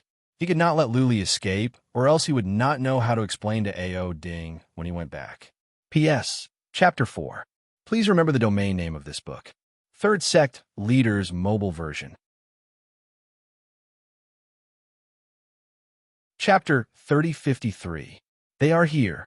When Ao Yun and the others stepped on the runes, Luli felt it. He crushed the jade talisman in his hand at once and told the waiter to spread the news. Luli was still in the desert. The desert seemed to be boundless. He had been flying for a long time, and yet he had not reached the end. Wait! Luli sensed something was off. Though the holy mountain was not flying at full speed, it was still horrifying. He had been flying for days, and yet he had not reached the end. There must be a natural formation of illusion in the desert. Blood Fairy full speed. After all, there was no danger in the desert. They had been flying for such a long time without encountering any beasts or beasts. Nothing would go wrong. The holy mountain flew fast. At the top of its speed, it was even faster than Sacred Ancestor Yuan. In a time for 10 breaths, it could cover hundreds of thousands of miles. Unless it was another yin and yang world, one could easily fly to the end of this world. However, Luli had been flying for 2 hours and still, he had not reached the end. During the 2 hours, Luli had been observing the surrounding terrain. What surprised him was, during the 2 hours, he did not fly over the same terrain. He did not feel like he was flying in an illusion. Blood Fairy, I think we are in a super illusion, Luli said. He did not believe that this place was boundless. The only explanation would be that there was a formation of illusion, the most powerful one, the likes of which had never been seen before. Really? Blood Fairy listened to Li's description carefully. After a long moment of silence, she said, "Master, fly around and send me everything you see. I will analyze it." Okay. Luli began to check and sent his findings to Blood Fairy. He had been flying for half a day. He had sent many messages to Blood Fairy, but she gave no response. Luli had no other choice. He had to keep going and wait for Blood Fairy to finish her analysis. After waiting for 2 days, Blood Fairy finally said, "Master, you're right. There's an illusory formation here, and a naturally formed one at that. It'll be difficult to break, and I'll need some time. I'll need at least half a month." Half a month? Luli was having a headache. The pursuers had gone inside. Who could tell what kind of powerful warriors they were chasing this time? What if a few old monsters with deep attainments in the field of divine inscriptions came? Luli wasn't sure how long it would take for the pursuers to catch up. Continue flying. The sacred mountain kept moving forward. Luli didn't mind it anymore. He sat on the sacred mountain to study the skill of transfiguration. Different situations call for different actions. It was pointless to overthink. Luli's worries were unfounded. Goen was still at the second gate. Goen was going to crack the formation in person. The patriarchs of the Red Dragon race knew divine glyphs, but they were not as proficient as Goen. Although Goen could be considered to be proficient in divine inscriptions, he still needed time to decipher them. It was easy to set up divine inscriptions, but difficult to decipher. Blood Fairy's divine inscriptions were stacked on top of each other. The more complex the divine inscriptions were, the more complex they became. This wasn't a concept of 1 + 1 = 2, and the difficulty of deciphering them would increase exponentially. 2 months. According to Goen's estimation, it would take at least 2 months to crack it. Goen was not in a hurry. Now that Luli was here, where else could he go? It was just a last-ditch struggle. Half a month passed in the blink of an eye. Blood Fairy's voice rang out. "Master, I've solved it. Watch me fly you out." "Okay." Luli was cheered up. He flew toward the sacred mountain. This time, he didn't fly in a straight line. Luli was getting dizzy from all the twists and turns. After flying for 3 to 4 days, he finally saw a valley. This was not the first one, but another one. Luli flew into the sacred mountain.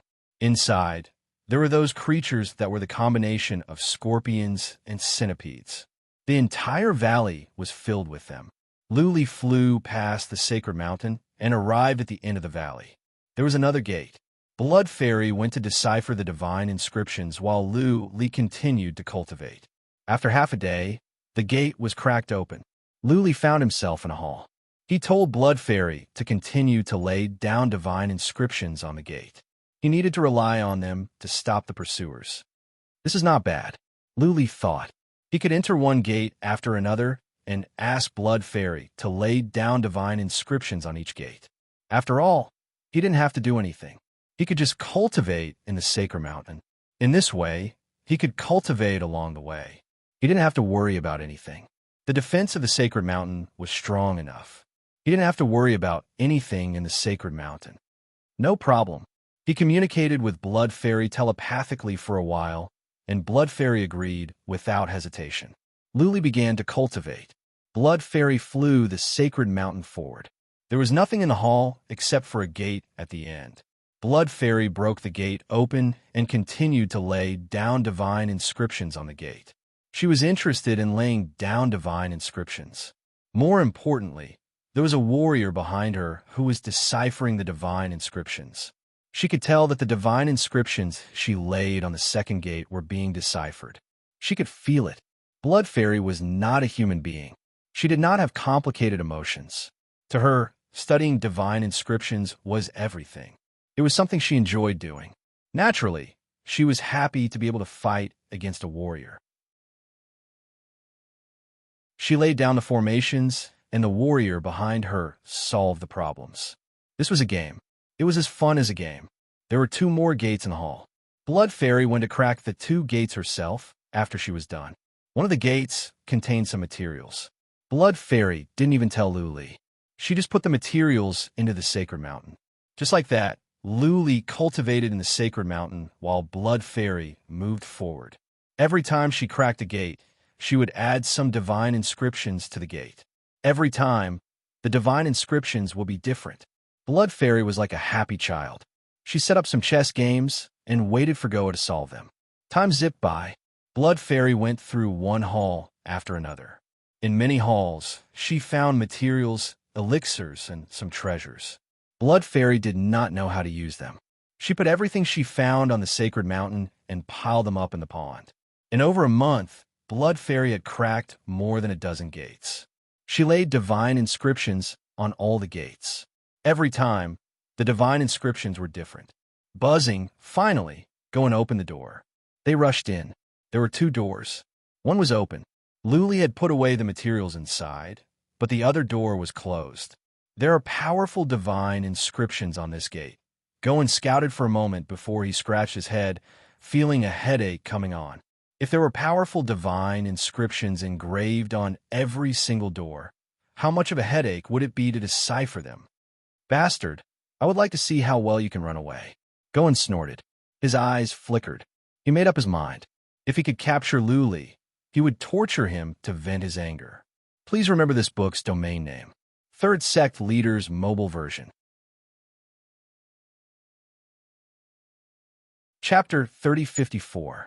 Boom, boom, boom, boom. In a canyon, Saint Emperors attacked violently, killing monsters one after another. The beasts were strong in defense and fast. Their only weakness was that they were not strong in offense. Therefore, it was only a matter of time, even though it was difficult to clear them out. You didn't even ask Goen to do it. The 4 of them killed all the beasts along the way. The beasts had no intelligence. If they were not killed, they would keep attacking. There were tens of thousands of beasts in the valley. Not even you could kill 1 beast in 1 move. Also, they couldn't use their strongest attacks in a prolonged fight. Every time they killed a beast, it would take them the time for half an incense stick to burn. That being said, the beast could not hurt the Red Dragon race's patriarchs. It was only a matter of time. The 4 patriarchs of the Red Dragon race were not in a hurry, but Goen was. He had a feeling that Luli had learned the skills of the Shao Mo. If he really got the legacy of a Shao demon, then it would be hard for him to capture Lu Li after he mastered those secret skills.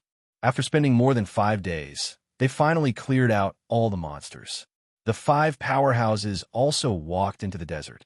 What? Seeing this desert, the group of experts was startled. Looking at the vast wilderness, Yun murmured, "Could this be a sacrificial Dharma realm? Is this the main tomb area? Otherwise, how can it be so big?"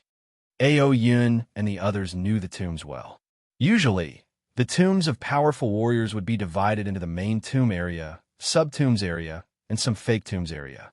Every tomb area would have some treasures, but the layout of the sub-tombs and the main tomb area would be different. "Let's go. We will find it soon." Aou flew up and wanted to fly forward, but he noticed that Goen didn't move. Aou asked, "Patriarch Go, what is it?" "Ahead." Goen's eyes were filled with confusion as he said, "That human's aura is everywhere in front of us. It feels like that human is constantly going in circles." "Going in circles?" Aou and the others looked at each other. Yun asked, "Even if he is going in circles, how many times can he go? We are following his presence. We are fast. What does it matter? Let's go. Let's chase after them first." Goen checked for a while, and then flew forward with them. Goen followed Lu Li's chi and energy along the way. Goen and the others were very fast. After flying for half a day, Goen suddenly stopped. Aou and the others also stopped. Aou asked, "What's wrong?" "Elder Go." "Something's wrong." Goen scanned the surroundings in bewilderment. After pondering for a moment, he said, "I finally know why I feel that Brat's aura is constantly circling around here. It's because there's a super powerful maze array here, and we're also trapped in it." "Maze? I don't feel anything," a crimson dragon elder exclaimed. "I feel like the surrounding scenery is constantly changing. We didn't go back." Goen glanced at the Grand Elder and said, "That's why I said that this is an extremely powerful maze. I feel that this might be the main tomb area. This maze is very powerful. If we can't break this maze, we might be trapped here for the rest of our lives. You might not have noticed, but there are quite a number of skeletons below." Aou pondered and asked, "Is that human Brat still inside?" "Not anymore." Goen shook his head and said, "He left for a period of time. The aura left here is very, very faint. If he can escape, Why can't we? Ao Yun said unconvinced. Why don't we split up and look for a way out? Goa didn't say anything. Since Ao Yun was unconvinced, then let him go and check. Anyway, those who were lost and trapped inside were not experts of their heavenly dog race. Ao Yu glanced at Goan and reprimanded. Ao Yun, don't mess around. Listen to Grand Elder Go. Although Ao Yun was unhappy, he didn't dare to disobey Ao Yu. He could only lower his head and not speak. Goan also didn't say anything. He flew around with the 4 Grand Elders and explored the terrain. This investigation lasted for 5 days. Goan finally had some ideas. He stopped and went to the ground. He began to circle around and study alone. This went on for another half a month. Finally, Goan looked up and said with a smile, "Okay, I've cracked it. This is all thanks to the idea that human brat gave me. Otherwise, it would not have been so fast. That brat is so skilled in sacred glyphs." Ao Yu looked uneasy. This place looked more and more like the main burial ground. They might be able to dig out some treasures, but they were more concerned about completing Ao Ding's task and bringing Luli back. Everyone chased into the canyon, only to find that there were countless monsters here. They fought hard for a few days and killed all the monsters before they arrived at a door. Damn it! Goan wanted to swear when he saw the complicated sacred glyphs on the door. There were 3 more sacred glyphs here than the previous door. The sacred glyphs were even more complicated. It took Goan more than half a month to crack this door. When Goan opened the door and walked in, he saw another door with 7 or 8 different glows. Piece of *T. This time, Goan could not stand it anymore. He rolled his eyes and sent a message back.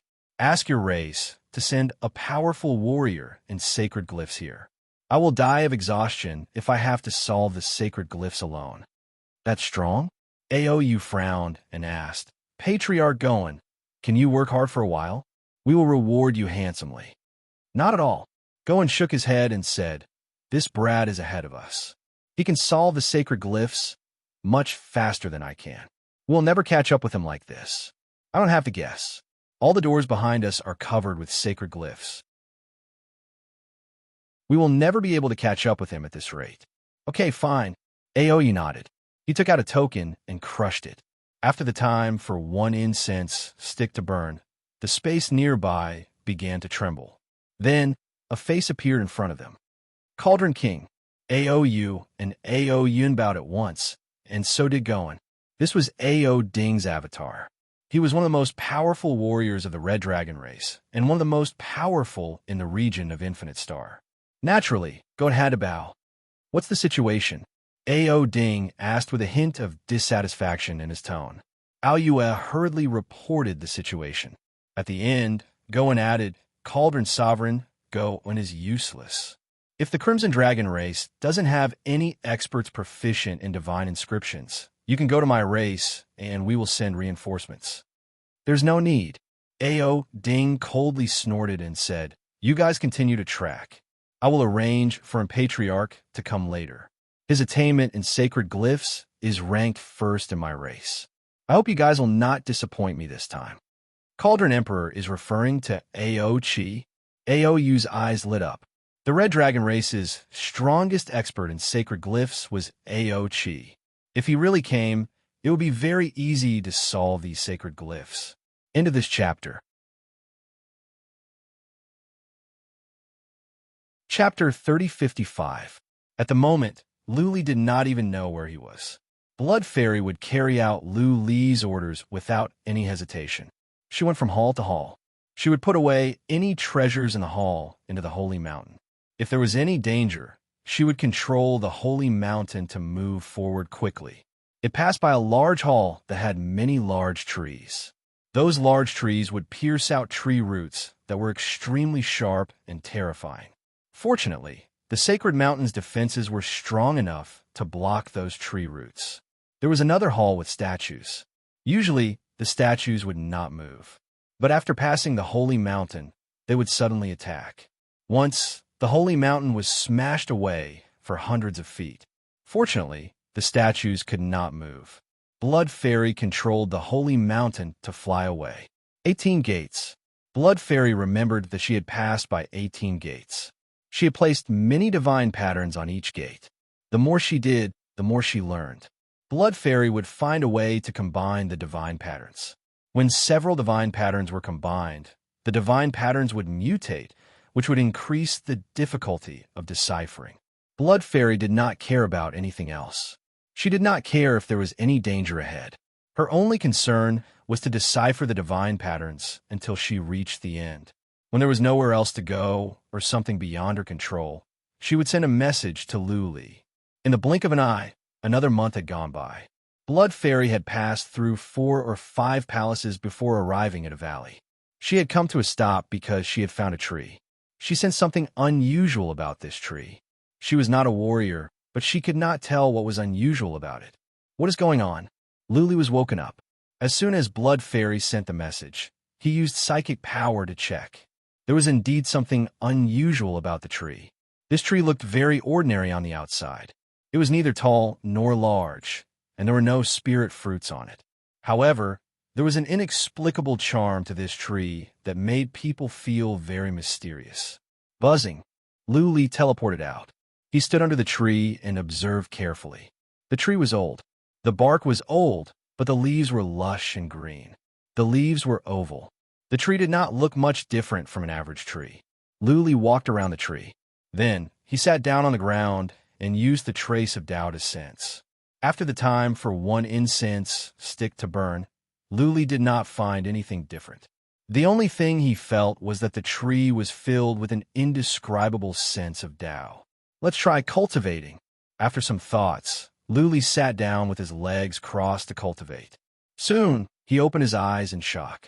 Cultivating under this tree, he felt that his mind was much clearer and more agile. It seemed that cultivating under this tree would be faster and smoother. This is a treasure tree. Luli's eyes lit up. He walked around the tree and pondered for a moment.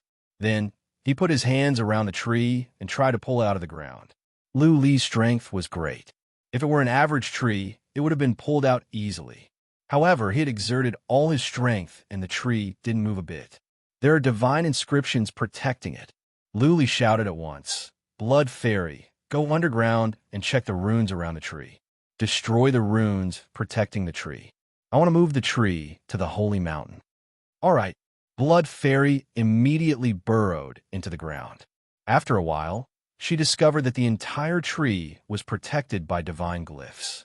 After half a day, she said, "Master, the divine inscriptions here are strong. It will take at least 2 months to crack them. Are you sure you want to do it?" 2 months? Luli frowned and asked, "Where are we now? Can you sense the exact location of our pursuers?" "I don't know, but we have passed through 23 doors, and I have placed divine inscriptions on all of them." Blood Fairy answered, "They are in the small hall where you cultivate. There are 23 doors away from us. Under normal circumstances, it will take them at least half a year to get here." "Okay, let's solve the divine inscriptions on this tree." Luli did not hesitate. He asked Blood Fairy to crack the formations while he sat under the tree to cultivate. Cultivating under the tree, he felt he could achieve twice the result with half the effort. His mind was clearer, and he could cultivate faster. He had made progress on the skill of transfiguration. Cultivating under the tree would be faster. He was right. After cultivating under the tree for several days, Luli felt he was making rapid progress. Previously, there were some things that he could not figure out, but now he could. Soon, a month and a half passed. Another 3 patriarchs of the Red Dragon race entered the Yin and Yang universe. They were sent by Ao Ding. One of them was Ao Chi, who was proficient in skills. They went straight to the Skeleton Mountain. What they didn't expect was that the moment they arrived at the Skeleton Mountain, they discovered that there was a sea of people outside the Skeleton Mountain. They were all warriors, and the mountain had been sealed. What is going on? According to previous information, there were not many warriors on Mountain of Bones. Or, it had been years since any powerful warriors came here to hunt for treasures. The places that should be searched have been searched. Only the dangerous places were left unexplored. It was said that the main hall was cracked open and most of the treasures were taken away. The reason why this place was bustling was because of the rumor. All of this was because of Lu Li's plan, the work of that waiter. Lu Li asked the waiter to spread the news. The waiter wanted to earn thousands of celestial stones, but he didn't want to be hunted down by the Heaven Hound race and the Red Dragon race. Therefore, he made up a rumor. He didn't want to offend the major races, but he wanted to finish Lu Li's task. Therefore, he spread the word that treasures had come out of the Mountain of Bones. The main hall was not found. Recently, there was a glow over there. It was possible that the halberd of Emperor Yong, the owner of the main hall tomb, had come out. The 33 races were alarmed. Powerful warriors of the 33 races had sneaked into the Mountain of Bones. Rumors spread fast. Recently, many powerful warriors had noticed that there were many scouts of the Red Dragon race and the Heaven Hound race outside the Yin and Yang universe. The Four-Armed race had sent scouts as well. It was said that many powerful warriors were on their way. Why were the scouts of the 33 races gathering outside the Yin and Yang universe? This in itself was very strange. Hence, a large family clan immediately stealthily headed towards Mount Skeleton. They also had experts who were proficient in tracking, and they successfully sensed the aura of the Crimson Dragon race's experts. The aura of the Crimson Dragon race's experts was too thick, and it was very difficult to conceal. The powerful warriors of the Red Dragon race had entered the Mountain of Bones. When the news was spread out, the Yin and Yang universe was shocked. Powerful warriors of the 33 races were not allowed to come in. Now that the Red Dragon race had sneaked in, the rumor must be true. Emperor Yong, that was the name of the powerful warrior buried in the deepest part of the Mountain of Bones. He was a warrior that was very close to the consummate realm. He had a powerful relic weapon, the halberd of Emperor Yong, that had never shown up. It was said that this weapon was one of the most powerful relic weapons. Naturally, many powerful warriors of the major races were interested. What should we do? The two Saint Emperors looked at Ao Chi. This time, Ao Chi was the leader. Ao Chi had been with the Red Dragon race for a long time. Ao Ding had said that the two of them were here to protect Ao Chi. What else can we do? Ao Chi made up his mind and said, since Cauldron King has given the order, we must go to the Mountain of Bones no matter what. So what if we are exposed? The major races of the Yin and Yang universe won't dare to kill us. At worst, the wild race will come after us. We won't die. Let's go. The other two Saint Emperors clenched their teeth and followed Ao Chi. Soon, they disappeared into the vast mountain range. Please remember this book's domain name. Third Sect Leader's Mobile Version.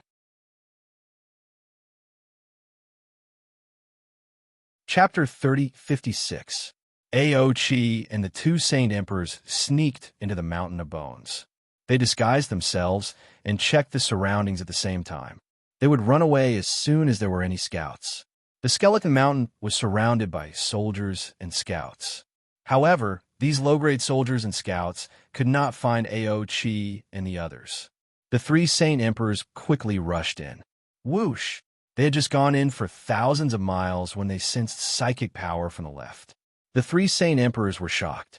They were discovered and targeted by a powerful Saint Emperor. Whoosh! A powerful Saint King charged into the air and locked onto them. A rather angry voice boomed out. The Scarlet Dragon race? Do you really think the Yin and Yang universe is your backyard? You think you can come here as you please? One of the Red Dragon race's patriarchs was pissed. He snorted, "What? Is this your territory? We are here. What's wrong?" The 33 races all had pride. As far as they were concerned, they were the rulers of this region and the other races were ruled. In this region, they were the overlords and the other races were puny insects. The Saint Emperor snorted, "Nothing much. But since you are here, don't think about leaving in one piece." Whoosh! The Saint Emperor threw a bead to the sky. The bead exploded and a huge firework bloomed in the sky. Ao Chi and the other two Saint Emperors' expressions changed. One of the patriarchs said, "You two go first. I will cover you. I don't think they will dare to kill me." Okay. Ao Chi nodded. They were not here to fight or take treasures. They were here to capture Lu Li. This was a mission given to them by Ao Ding. Their death was not a big deal, but Ao Ding's mission must be completed. If Luli escaped, Ao Ding would be humiliated. Ao Chi and one of the Saint Emperors dashed in, while the other went to the Saint Emperor of a minor race. He never thought of killing the Saint Emperor of a minor race. He just wanted to stall him so that Ao Chi could go deeper in the Mountain of Bones. Woo! Whistling sounds could be heard as more than a dozen Saint Emperor Dynasty experts arrived. But by the time they arrived, Ao Chi and the others had already entered the depths of the Skeletal Mountain. Crimson Dragon Race? The experts of the Crimson Dragon Race have appeared openly in the Yin-Yang world. Are you bullying us because we don't have any experts? Take him down and hand him over to the Desolate Race. What will the Desolate Race say? Is the agreement from back then still valid? Capture him and record this scene. If he dares to resist, kill him. The Crimson Dragon Race can't blame us for violating the agreement first. One by one, the Saint Emperors shouted, but the powerhouses of the Crimson Dragon Race did not care at all. So what if they captured him? The Desolate Race would not kill him. At most, they would imprison him for a few years. Wouldn't it be the same for him to cultivate anywhere? Of course, if he could avoid being taken down, he definitely wouldn't want to. That would be very embarrassing. He released a powerful attack, forcing the Saint Emperor in front of him to retreat. Then, he flew up into the sky. Still want to escape? The group of Saint Kings immediately snorted coldly. Afterward, countless experts charged into the sky. A few Saint Kings launched attacks, easily stopping the Saint Kings of the Scarlet Dragon clan. More than a dozen Saint Kings charged forward and surrounded the Saint King. The Saint King was unwilling to surrender, and this scene had been recorded by a few Saint Kings. If he surrendered, it would be very embarrassing. There was no suspense in this battle. After 5 minutes, the Saint King was seriously injured and unconscious. A Saint King expert waved his hand and said, "Take him away. Send him back to the Desolate Race and let them deal with him."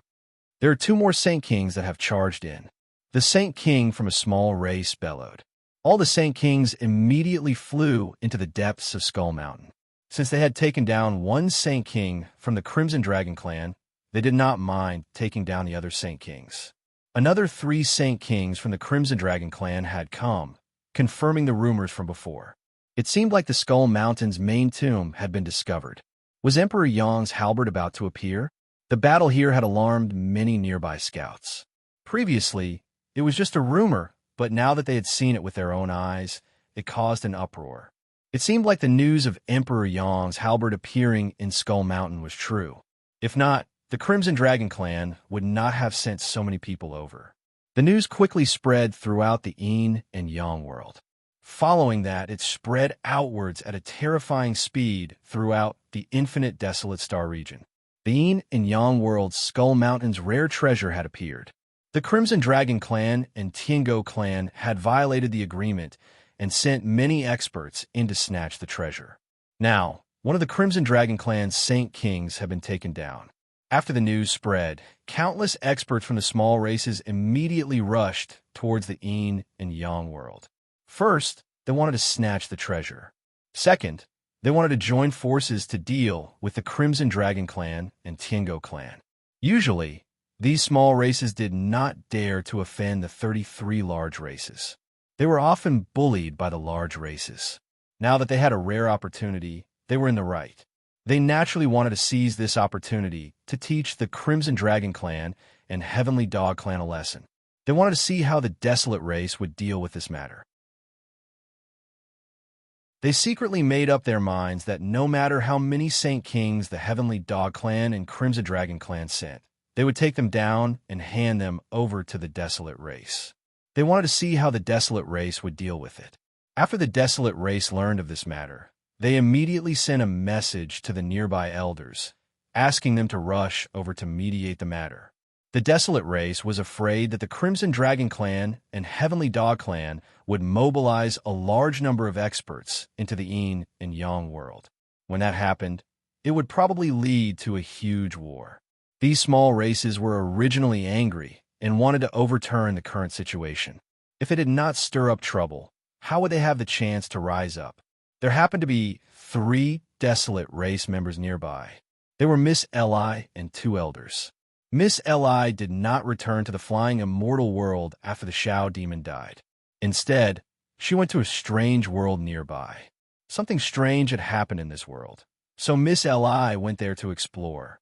After Miss Li received the order, she immediately flew towards the yin and yang world with the two elders. They were representing the desolate race to mediate. They had the imperial sword in their hands. Although there were only 3 sages, and they were not particularly strong, who dared to belittle them as they represented the desolate race. Belittling Miss Li and company was equivalent to smacking the desolate race in the face. In half a month, Miss Li and company arrived at the yin and yang world. They did not enter directly, but instead sent a message to the scouts outside. Half a day later, 3 sage experts came out. They were the experts from the 3 races that occupied Yangon City. They were also the strongest elders of the large races in the yin and yang world. Miss Li indicated that she was representing the desolate race, so the 3 elders politely invited Miss Li and company in. Ignoring the fact that the desolate race had sent an important lady and 2 elders, even a small warrior had to be given sufficient courtesy as long as he represented the desolate race. Miss Li did not go to Yangon City, but went straight to MT Skeleton. The desolate race headquarters did not tell her what to do, and only instructed her to act according to the circumstances. In principle, they could not let both sides really fight or cause a huge battle royale. Lead the way. Bring me to the Red Dragon race's experts. After I find them, I will make them give you an explanation. After Miss Li arrived at MT Skeleton, she waved her hand and said, regardless, the Red Dragon race and the Tiango race had crossed the line. Since they had crossed the line, they had to give them an explanation. Please remember this book's domain name. Third Sect Masters Mobile Version.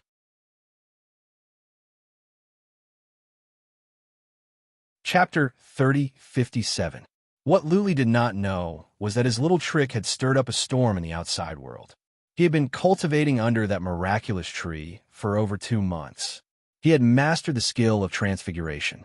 According to his original estimation, it would take him more than half a year to master the skill of transfiguration. However, it only took him 2 months under the tree. Admittedly, this was a miraculous tree. Blood Fairy had solved the runes on the tree. She just did not wake Luli up since he was cultivating. Haha. Luli was relieved after he woke up. At the very least, his pursuers would not be able to locate him. In other words, they would not be able to track him down. Where are they? Luli asked. Blood Fairy answered, we are close. We are 3 doors away. How is that possible? Luli was shocked. Blood Fairy said it would take her half a year. It had only been 2 months. How could she have solved 20 doors in a row? This was not normal. Blood Fairy explained, it is possible that reinforcements have come, a master of inhibition formations. The previous 7 or 8 doors were slow. Later on, they sped up and could solve 1 door in half a day. It must be a master of inhibition formations. Okay, Luli nodded. He stood up and asked, have you solved the runes on the tree? With that confirmed, Luli took out a weapon and dug up an area with a radius of 1,000 feet around the tree. Then, he carried the tree into the holy mountain. Luli placed the tree by the pond. The roots of the tree pierced into the ground. There were runes in the ground, but the tree ignored them. Luli also noticed that the roots of the tree were extending toward the pond. All the roots were approaching the pond. More importantly, the roots were absorbing energy from the pond, but only a small amount. Will this tree become even more powerful after absorbing the energy from the heavenly pool? Luli was intrigued, but he did not have the time to think. He told Blood Fairy to fly the holy mountain to the depth of the valley. Whoosh, whoosh, whoosh. When the holy mountain moved, countless trees in the vicinity also moved. It wasn't the trees that moved, but many green snakes hidden in the trees swarmed out. Countless huge tails swept towards the holy mountain. Ignore these snakes. Rush out and find the exit. Luli and Blood Fairy ordered. They dashed forward. There were too many snakes in the valley. They could not tell how strong they were. The sacred mountain's defense was too strong. These snakes couldn't break it. However, Luli checked and found that these snakes were fast and could spit out poison. Luli didn't know exactly how strong the venom was, but the snakes that could appear here couldn't be weak. Let's hope these snakes can stop our pursuers. Luli prayed to himself. The valley was large, with a radius of tens of thousands of miles. He walked around the place, but couldn't find the door. Where's the door? Luli was getting impatient. He asked Blood Fairy to fly the holy mountain as fast as possible while he used the trace of fundamental principles to sense the surroundings. After another round, Luli finally found the exit. The exit was buried deep.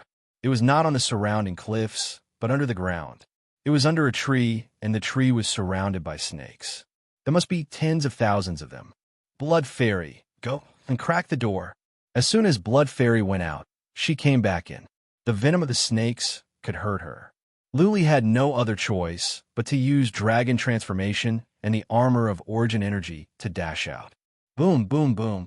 As soon as he went out, he smashed at the snakes with the chains of order. What happened next shocked Luli. Many of the snakes were smashed away, but none of them died. The snakes were strong in defense. Luli took out his horn and launched soul attacks. However, these soul attacks had no effect on the vipers. The vipers came from all directions and spat out their venom.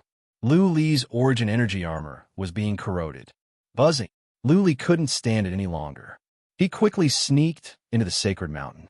He thought about it and controlled the sacred mountain to crash downwards. The tree and the snakes nearby were all knocked away. The mountain also made a hole in the ground and smashed into the door. Now it was done. The holy mountain was right next to the door. Blood Fairy could go through the mountain and into the door. It would be easy to crack the door. Whoosh, whoosh, whoosh. Many snakes swarmed over, but they were all blocked by the holy mountain. The snakes could not reach Blood Fairy. Half a day later, the door was cracked open. The holy mountain flew in and appeared in a hall. Master, are you going to build some divine patterns? Blood Fairy asked telepathically. She had set up all the gates before. Luli shook his head. No need. It will take us a long time, and they can crack it so fast. There is no point in doing it. Let's go. Blood Fairy only knew a few divine patterns. It would be easier for the later warriors to figure them out. If so, there was no point in building divine patterns. Running away was the right way. There were 2 doors in this hall. There must be many materials or elixirs behind one of the doors. Luli did not care about that. At the moment, mountains of materials and elixirs were piled up on the ground by the pond. It was pointless for Luli to take them now. Crack this door, Luli said, pointing to another door. 2 hours later, this door was cracked open. Luli's eyes glowed after he checked. This was because there was a corridor behind the door, and there was a fork in the corridor. There were several paths here. In the old days, it would be pointless. But things were different now. Luli had mastered the skill of transfiguration. He could hide his energy completely. The Heavenly Hound race would not be able to track him, or else the Shao demon would have been killed. Buzzing, Luli dashed out from the holy mountain and put it away. Then, his energy faded away. Even his breath of life was gone, just like air, but he was still there. Whoosh! Luli flew forward slowly. He went around the 3 paths and then went to the one on the left. Dozens of miles later, 3 more paths appeared. Luli was overjoyed. The more paths there were, the more difficult it would be for the enemies to track him down. Something that made him ecstatic was still happening. He kept flying forward, and forks kept appearing in front of him. This was a labyrinth. No, a maze. Luli suddenly understood. A maze meant that it would be hard for him to find the exit. He would be trapped in here as well. On the other hand, the pursuers would be here soon. It was only a matter of time before he ran into them in this maze. Please remember the domain name of this book. Third Sect Leader's Mobile Version.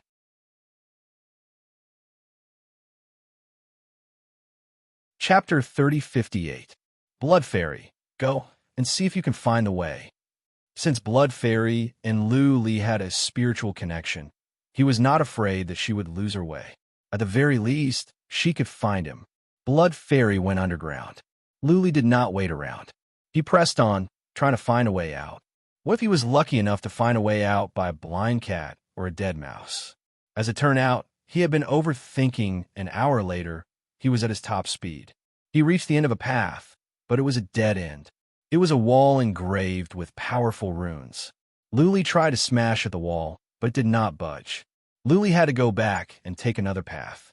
After the time for half an incense stick to burn, he reached the end of another path. It was still a dead end. Luli kept on running. He was getting more and more anxious. He was being chased by a group of Saint Kings. The mountain would not be able to hold them off.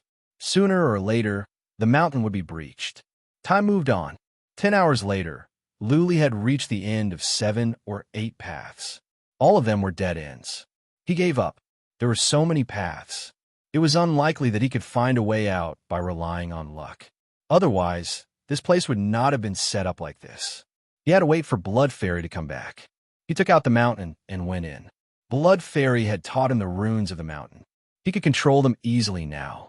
He sat under the tree, got rid of the distracting thoughts, and began to cultivate stealth. Blood Fairy might not be able to find the way out. Therefore, Luli had a second option, which was to cultivate stealth. The terrain here was complicated. He had concealed his energy. What if he could master stealth before his enemies found him? By then, he could go anywhere in the world, and those Saint Kings would not be able to find him. Soon, 10 days passed. 7 powerful warriors had reached this level. Blood Fairy was right. The other doors were broken down so easily because Aochi had come in. Aochi and another senior patriarch caught up as fast as they could. They cracked the runes and caught up with Luli. What?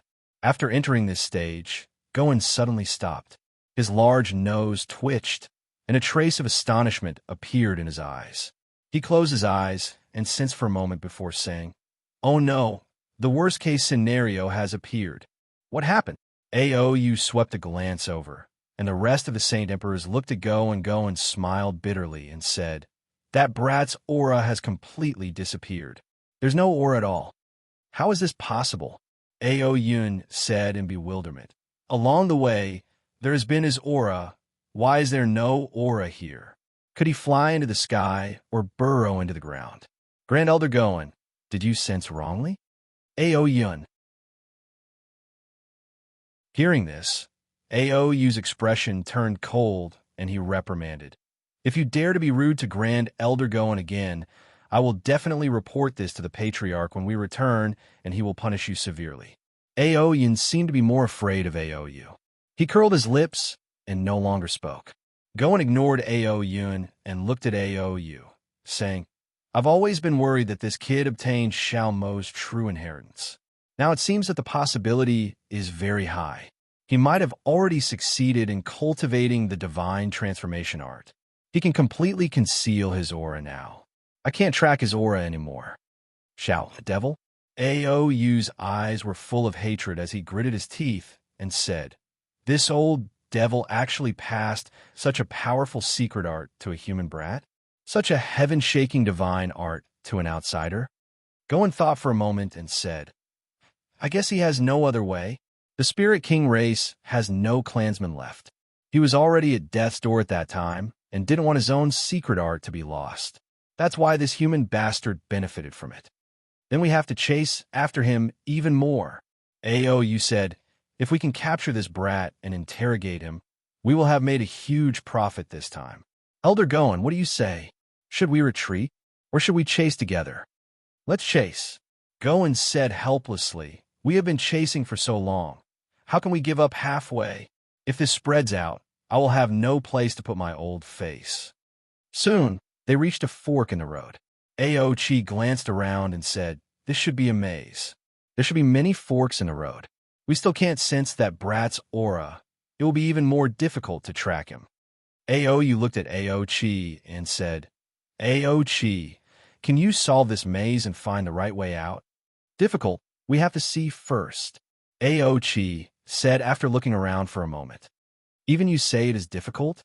Aou's eyes glowed and said, "If even you can't solve it, then that brat might still be trapped here.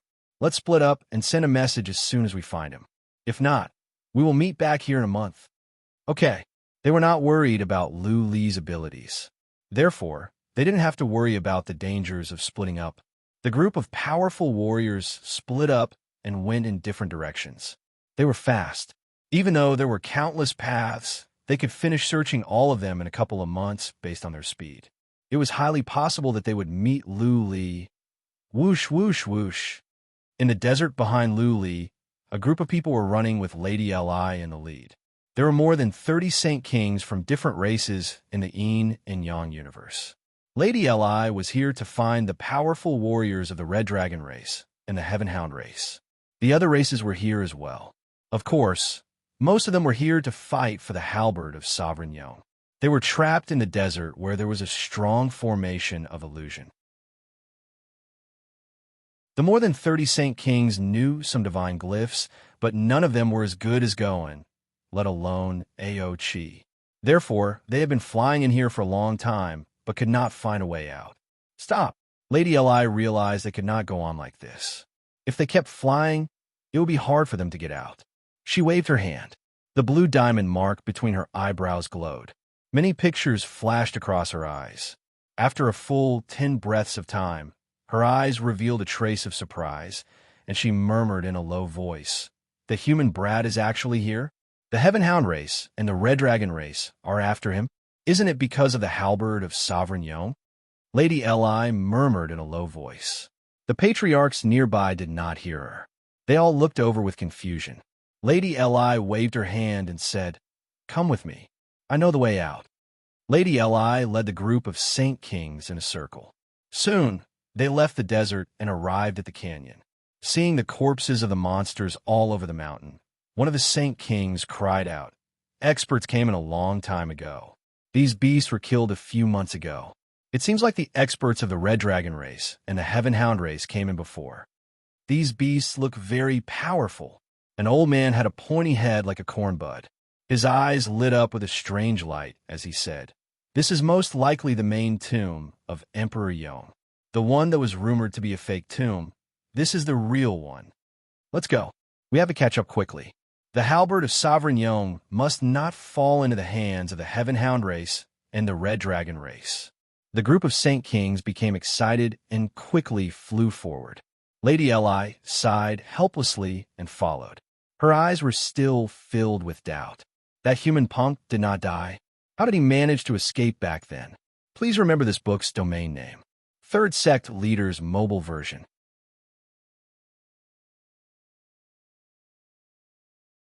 Chapter 3059.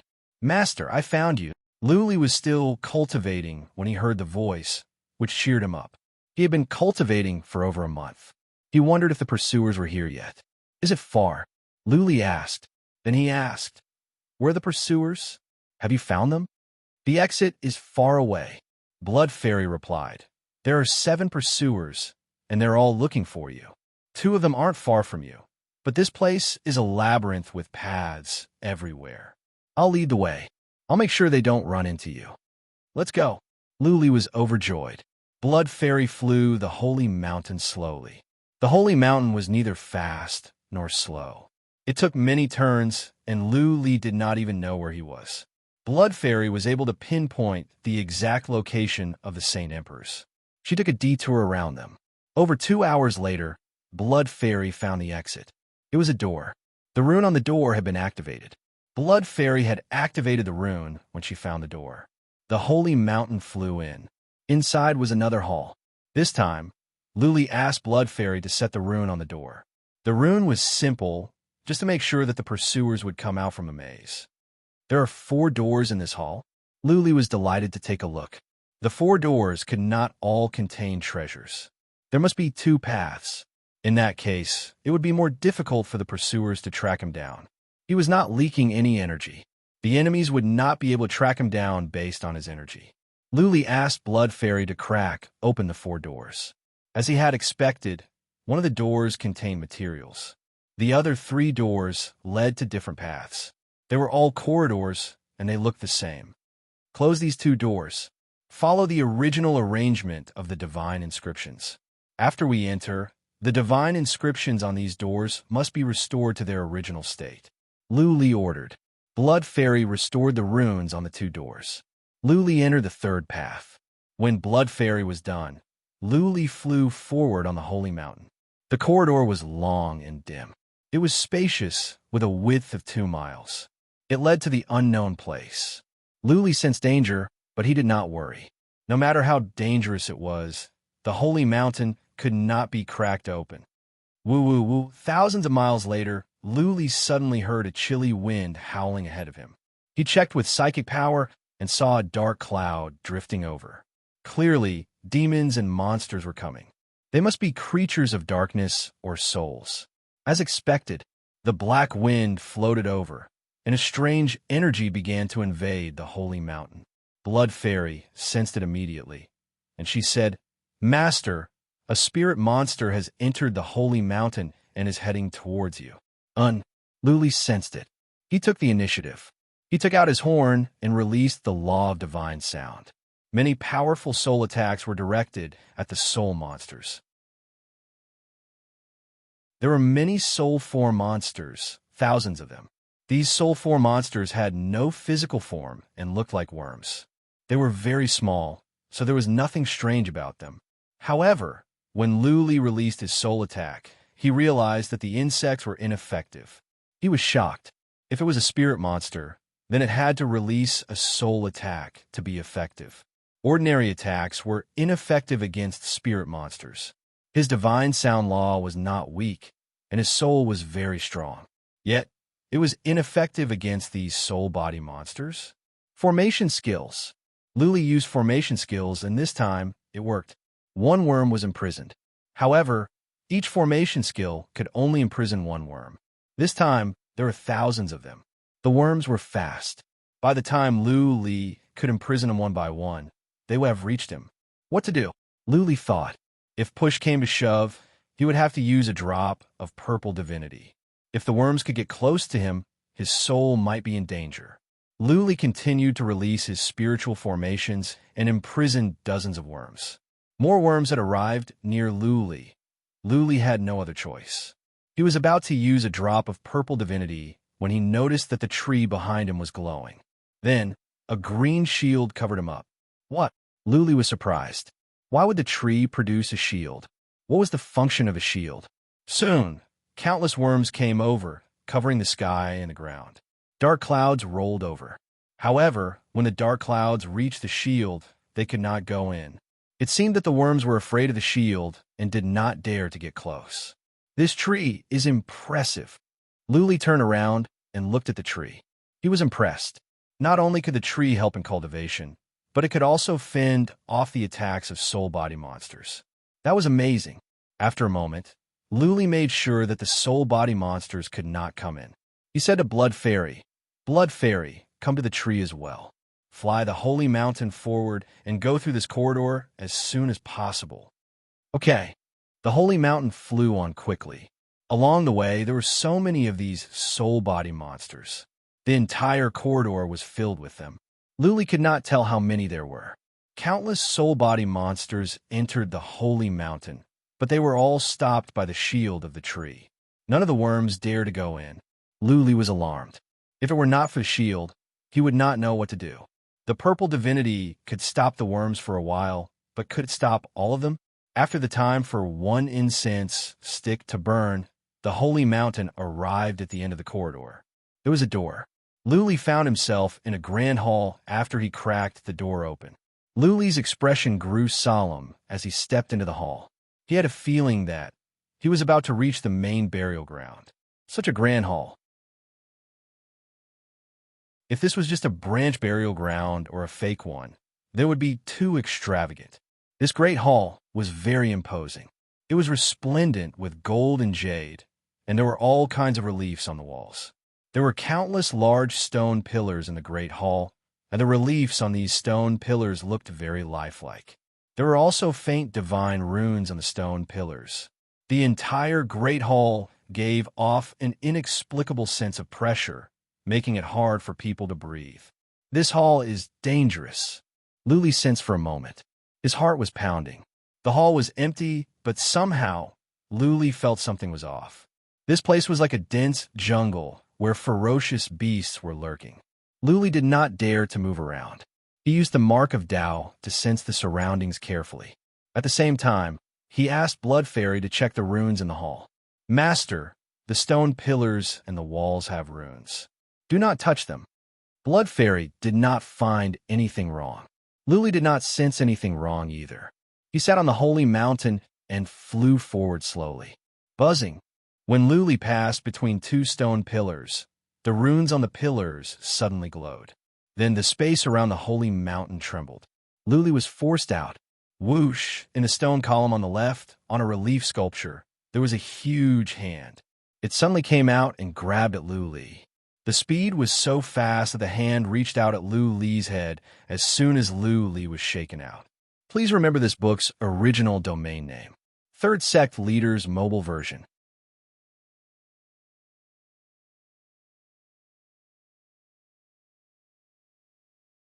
As he had expected, there were 6 attacks coming from the 2 stone pillars in front of him. Also, the attacks were more powerful than before. Boom, boom, boom, boom. Luli couldn't block it this time. He was hit by one of the attacks, and his origin energy armor cracked. However, he resisted most of the force and didn't suffer any serious injuries. There were 8 more rows of stone columns in front of him, which meant that Luli had to endure 8 more attacks. If each attack was stronger than the previous one, it would be a question of whether he could withstand it. He had come this far. What else could he say? He had to make up his mind and press on. The 4th attack became 8, but it was not much more powerful. Luli took it. This time, he was even more injured. This time, Luli stopped to consume some elixirs. He wanted to recover before moving on. Buzzing. Unexpectedly, after a moment, the 4 pillars around him suddenly lit up and then they began to attack. Luli rushed forward at once. The runes here would not leave any blind spots. Luli would not have any time to catch his breath. Boom, boom, boom. Luli rushed on, exerting all his skills. Once again, he released the sacred mountain. He could not stay in the sacred mountain because he would be shaken out. But he could use the sacred mountain as a shield to shield him from attacks on one side. In this way, he only needed to deal with the attacks on one side. In this way, he would be under less pressure. Even though he would still be injured, it would not be serious. Along the way, Luli felt he had overcome all difficulties. In one breath, he had passed 6 rows of stone columns. Poof! On the 7th row, Luli could not stand it anymore. He was badly injured. Blood oozed out from his mouth. The scales on his chest and back were cracked. His bones could be seen in many places. Moo! There was only one level left. As long as he could pass it, he would be victorious, and he would be able to live. He took a deep breath and flew forward. The 2 stone pillars immediately shone brightly, and countless attacks shot out. This time, the stone pillars on both sides shot out dozens of attacks, and each attack was extremely terrifying. Luli took out the sacred mountain and enlarged it.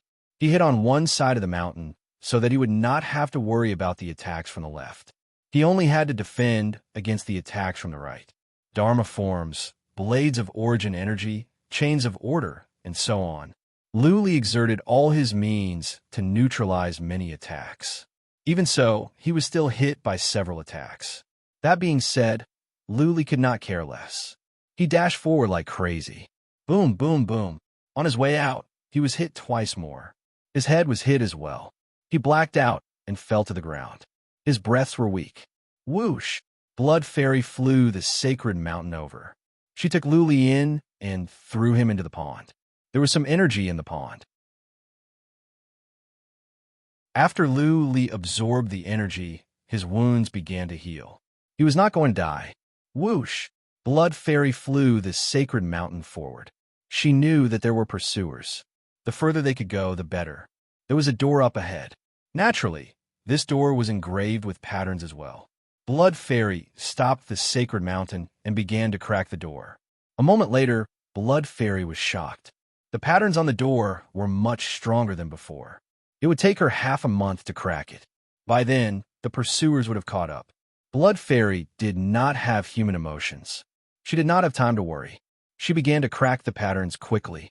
She would have to wait until Luli woke up. His wounds were serious, but he would wake up in a couple of days. Blood Fairy was wrong. Luli had been in a coma for a long time. Soon, 10 days had passed, and Luli had not woken up. At that moment, she heard some noises. for powerful warriors came in. It was Aou, Ao Chi, Goen, and Ao Yun. Oh no! Blood Fairy sensed it. She said to Lu Li in fear, "Master, wake up. The pursuers are here."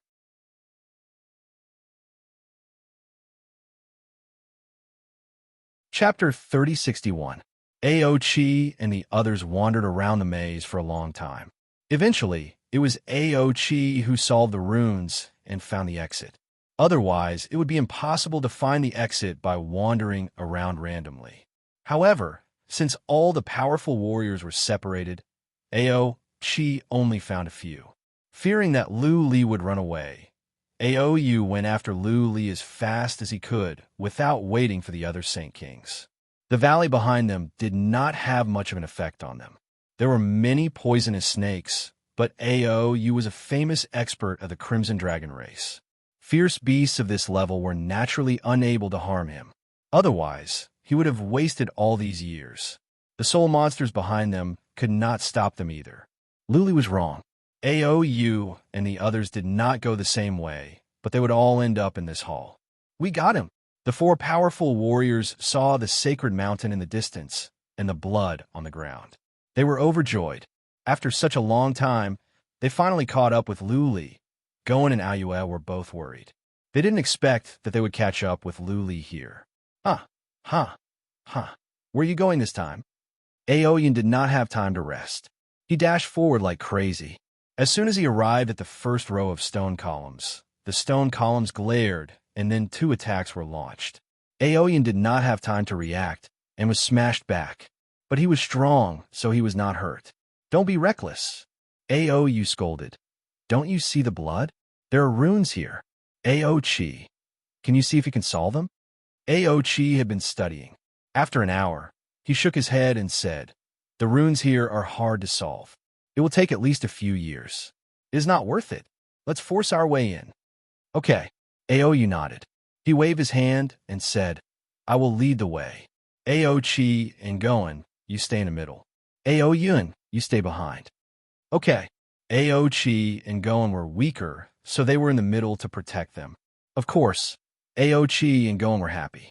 With someone to protect them, they didn't have to suffer. Boom, boom, boom. The 4 of them flew past the first row of stone columns. 2 of them lit up. This time, it was not 2 attacks, but 10. Aou's battle prowess was indeed formidable. He released an origin energy shield to block the attack on one side. On the other side, he released 2 attacks and directly shattered them. "Go!" Aou was full of confidence. He sensed that the power of this attack was only SOSO, so he didn't care. Little did they know that because the 4 of them walked together, there were 2 more attacks. In the second row of stone pillars, the number of attacks had increased to 20, and their power had increased by a lot. However, this was not a problem for Aou and Aoyin. They easily resolved all the attacks. When they reached the 3rd row, Aou felt that something was wrong. This was because the number of attacks had increased to 40. Aou and Aoyin could no longer deal with them. So Goen and Ao Chi had no choice but to act. Most importantly, Ao Chi was injured. This was only the 3rd row. There were still so many rows of stone pillars in front of them. The power was multiplied. Were they sure they could rush through? If they couldn't break through, not to mention Aou, even Goen and Ao Chi would die. Ao Chi was also aware of this. He shouted, "Retreat first. Don't rush forward or something bad will happen." Ao nodded his head and led them back. It was difficult to advance, but it was especially easy to retreat. The attacks had weakened, and the 4 Saint Emperors easily retreated. How did that kid get past such a terrifying attack? Did he rely on that mountain? Aoyin could not figure it out. Lu Li was just a warrior of the Overlord realm. Not even a group of Saint Emperors could handle it. How could a warrior of the Overlord realm make it through? Though Lu Li was injured, he was not dead. There was no other explanation other than the sacred mountain. They had heard about the defensive power of the mountain, so they all suspected that it was because of the mountain. No, it must be because the 4 of us are going together. Ao Chi suddenly came to his senses and shouted, "I can feel the divine patterns here." There is a divine pattern that can increase the power. Let's go together. The power of the divine pattern is stacked. We can't go together? Goen and Aochi's expressions became unnatural. They were not strong enough. It would be hard for them to go through. Since they were here, they naturally wanted to go to the innermost part. This was clearly the main burial ground. Otherwise, the divine patterns here would not be so horrifying. If they could get Emperor Yang's treasure, who wouldn't want to share? Especially Goen. He wanted to get something in there. Let's try going separately? Aou asked tentatively. Ao Yin responded, I'll go open the way first. After Aou's confirmation, Ao Yin rushed forward by himself. He was stronger than Aochi and the others. He went to the first row and launched 2 attacks at once, which were dispersed by Ao Yin. When Ao Yin went to the second row of pillars, Aochi's eyes lit up. There's an increase. Whether it's the number of attacks or the power, there's a huge increase. You too, either rest here or follow me. A long night is fraught with trouble. I will go over first and take that punk down. Ao rushed forward. If he went alone, it would be much easier for them to go alone. Ao was confident that he would be fine, not to mention the other powerful warriors. Master, wake up, wake up. Blood Fairy sensed all this. She was anxious and kept sending messages to the faithful. When Ao Yun went past the 6th row, Luli finally woke up. What was going on? Luli was still weak. He asked. Blood Fairy answered, Master, they are catching up, but I need at least a few days to solve the problem. Think of a way. What? Luli flew out from the pond and landed under the tree. He used psychic power to check. Soon he was worried. Blood Fairy, is there any way to stop them from moving forward? Can you change the divine patterns on the stone columns? No, Blood Fairy replied. The divine patterns on the stone columns are too strong. It is difficult to change. Master, you have to think of a way. Then don't worry about that. Focus on solving the door. Luli said. Blood Fairy flew out while Luli flew the holy mountain over slowly. Blood Fairy needed a few more days, which meant he must hold on for a few more days. Aou and the others were strong. He must think of a way to stop them. Luli took some pellets to restore his abilities. If push came to shove, he would use the purple divine liquid. By then, his soul would be many times stronger. When the several powerful warriors were at the last level, he could use formations. As long as he could distract them for a moment, he might be able to kill them directly. What? Luli thought of the purple divinity.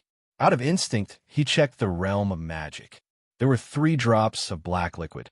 Luli was surprised at first, but then he was overjoyed. Poisonous liquid?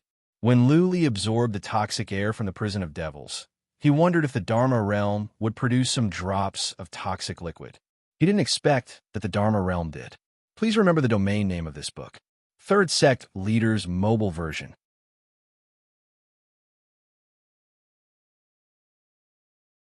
Chapter 3062. Back in the infernal prison, Luli was helpless against the venom. If it were not for the realm of magic, he would have died. Back then, Luli wondered if the realm of magic was a melting pot. It could absorb all kinds of strange energy. Back then, he absorbed energy from the pond and made some drops of purple divine liquid. Now, he had made some drops of venom. Wait, Luli was taken aback. If this was venom, then how could he get out? The energy in the realm of magic had to pass through his body. If this was venom, then wouldn't he be poisoned to death as soon as he came out of the realm of magic? Wrap it with source energy? Luli thought of an idea. He mobilized his source energy and tried to wrap a drop of venom. The wrapping went well. Luli made up his mind and mobilized the venom. Okay, the venom wrapped in source energy was mobilized and appeared in his hand. Since the venom was wrapped in source energy, it didn't seem to be a problem, just like regular source energy. Let's try it later.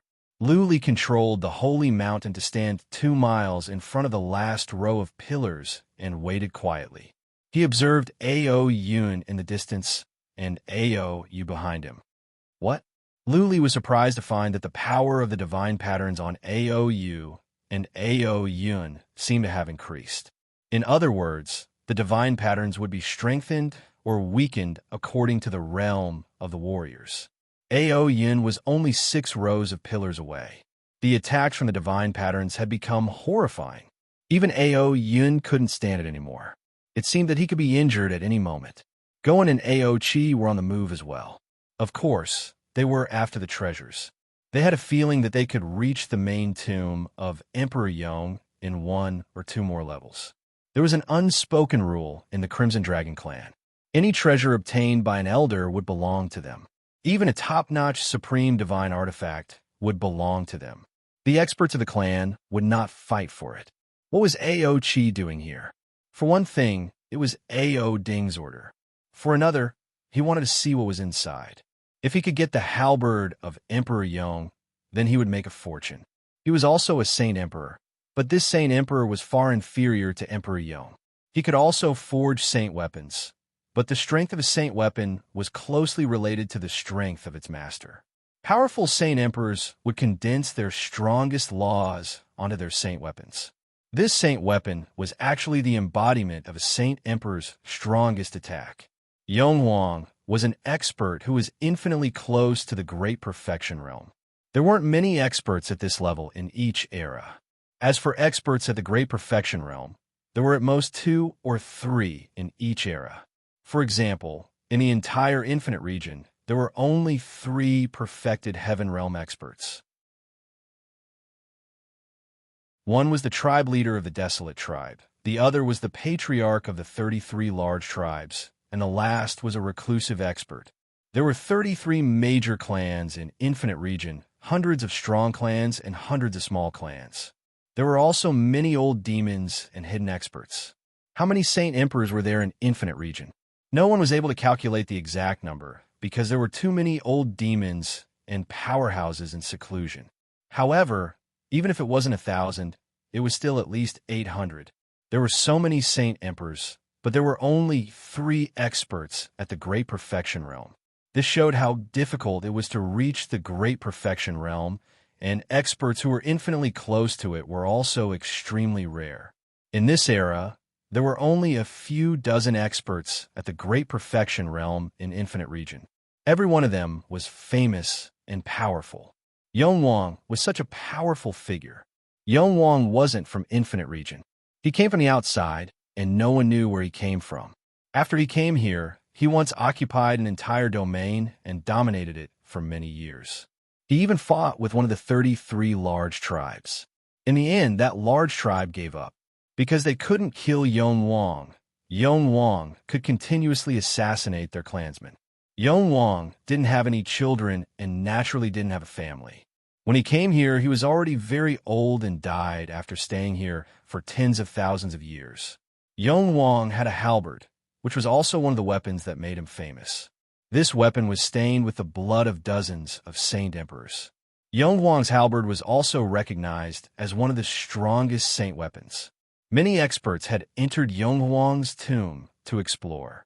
It was said that the main tomb had been broken open long ago. There were only a few places that were abnormally dangerous. Ordinary saint emperors would die if they went in, and powerful saint emperors would cause the area to collapse. Therefore, gradually, no more experts came to explore. Although it was said that Yong Wang's tomb had been broken open, the halberd of Yong Wang had never appeared. Now that everyone had entered, they realized that the sacred glyphs here were so complicated and powerful. Therefore, they suspected that this was the main tomb area. Did that mean that the halberd of Yong Wang was here? Goen thought so too. If he got the halberd of Yong Wang, the Crimson Dragon tribe wouldn't dare to take it from him. Otherwise, they would become enemies with the Heavenly Dog tribe. The Heavenly Dog tribe and the Crimson Dragon tribe had always been allies. They wouldn't become enemies over a saint weapon. Moreover, the Heavenly Dog tribe had the ability to protect themselves. As long as they could get the halberd of Yong Wang, it wouldn't be easy for Ao Yu and the others to kill him. Therefore, Goen and Ao Qi followed one after the other. The 4 saint emperors formed a line. At this moment, Ao Yun was only 4 rows of stone pillars away from Lu Li. Although he was injured, it seemed that he could make it. Ao Yu was a little later than Ao Yun, but he was only 2 rows away. Luli was ready to make a move as well. His target was Ao Yun, waiting for Ao Yun to reach the second to last row. By then, the sacred glyphs would be even fiercer and Ao Yun wouldn't be able to fend for himself. Luli's attack could make things worse for Ao Yun. Time moved on bit by bit. After the time for half an incense stick to burn, Ao Yun reached the second row of stone pillars. There were more than 20 attacks here. Ao Yun was already injured, and this time, it would be more serious. Buzzing, Luli dashed out and attacked with the swords of soul that he had already formed. He also released spirit formations. At the same time, the Dharma form behind him came out, and countless blades of origin energy poured toward Ao Yun.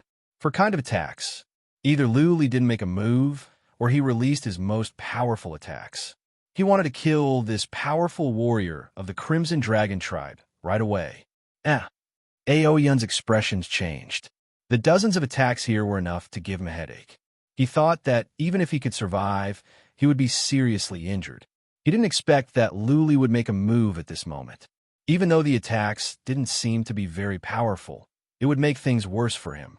Bastard, how dare you? Ao Yun, on the other hand, was enraged. He yelled, "How dare you do this? Believe it or not, we will go over and skin you." Idiot. Luli rolled his eyes and said, "You are a famous, powerful warrior in the Infinite Star region, right? How can you be so stupid? Do you think this threat will work? Maybe I won't make a move. Are you going to kneel down to me and call me Grandpa?" Ao Yun was enraged. He was about to roar when Ao Yun suddenly let out a miserable cry. Ao Yun, Goen, and Ao Ding looked over and saw that Ao Yun was minced up by the sacred glyphs. Broken limbs were flying around. He was killed. Please remember this book's original domain name. Third Sect Leader's mobile version.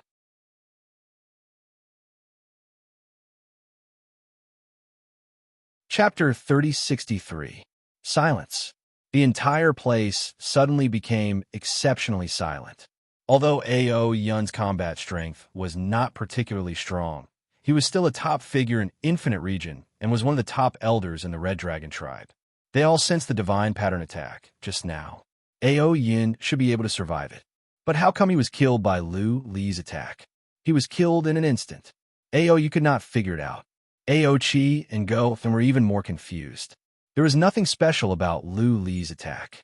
There were only 2 types of soul attacks, 1 type of Dharma manifestation, and some attacks of origin energy. How strong could a warrior of the Great Emperor's soul attack be?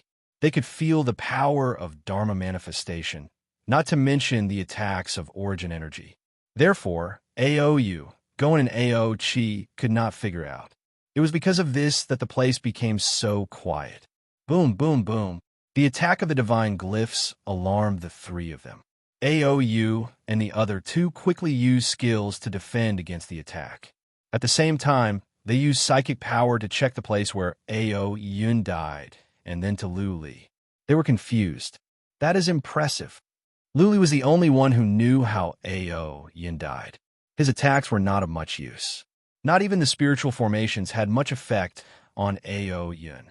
The real reason for Ao Yun's death was that drop of poisonous liquid. When Luli released the attack of origin energy, he contained that drop of poisonous liquid. Ao Yun was busy defending against the divine pattern attack and Luli's soul attack. Therefore, Ao Yun almost ignored Luli's Dharma manifestation and origin energy attacks. He only used 1 attack to shatter Luli's Dharma manifestation and ignored the other attacks of origin energy. That drop of highly toxic liquid easily hit Ao Yun's head, and then it quickly entered his brain. After that, Ao Yun's body stopped moving, and finally, he was strangled by the divine rune. What was the effect of the poisonous liquid? Luli did not know what kind of damage it had done to Ao Yun. He only knew that Ao Yun could have withstood the attack of the divine pattern. But because of the poisonous liquid, he did not move at that moment, nor did he defend against the divine pattern attack. Therefore, he was killed by the divine pattern attack. The poisonous liquid is strong, very strong. Luli was excited. The only pity was that there were only 3 drops of the poisonous liquid. If there were dozens, he would not be afraid, even if dozens of Saint Emperors came. "Little thief, you're dead, you're dead." Aoyu shouted again after a while. Anyhow, Aoyun's death had something to do with Luli. How could Luli kill a powerful patriarch of the Red Dragon race? The more he thought about it, the angrier he got. After a pause, he roared, "No one in the world can save you. You will become the enemy of the Crimson Dragon race, and we will not rest until you die." "Idiot," Luli touched his forehead. "You have lived for hundreds of thousands of years. How can you still be so childish? If I didn't kill him, your race would still hunt me down. Since your race wants to hunt me down, what's wrong with me killing your race's experts? Stop shouting. I'm standing right here. You can kill me immediately if you come over." Aoyu was mad. His eyes were red as he rushed forward crazily. He didn't believe that Luli could kill him. Even 100,000 years ago, a puny emperor was nothing more than an ant, let alone the current him. Over the years, Aoyu had never thought much of any emperor-ranked warriors. Now, there was an emperor-ranked warrior, a warrior that had just reached that level not long ago. A bumpkin from a remote place not only killed a patriarch of his race, but also humiliated him. This was an unprecedented humiliation. He flew on and sped up to pass the level. Luli was excited. As long as he could kill this powerful warrior, then the other 2 would not be a threat.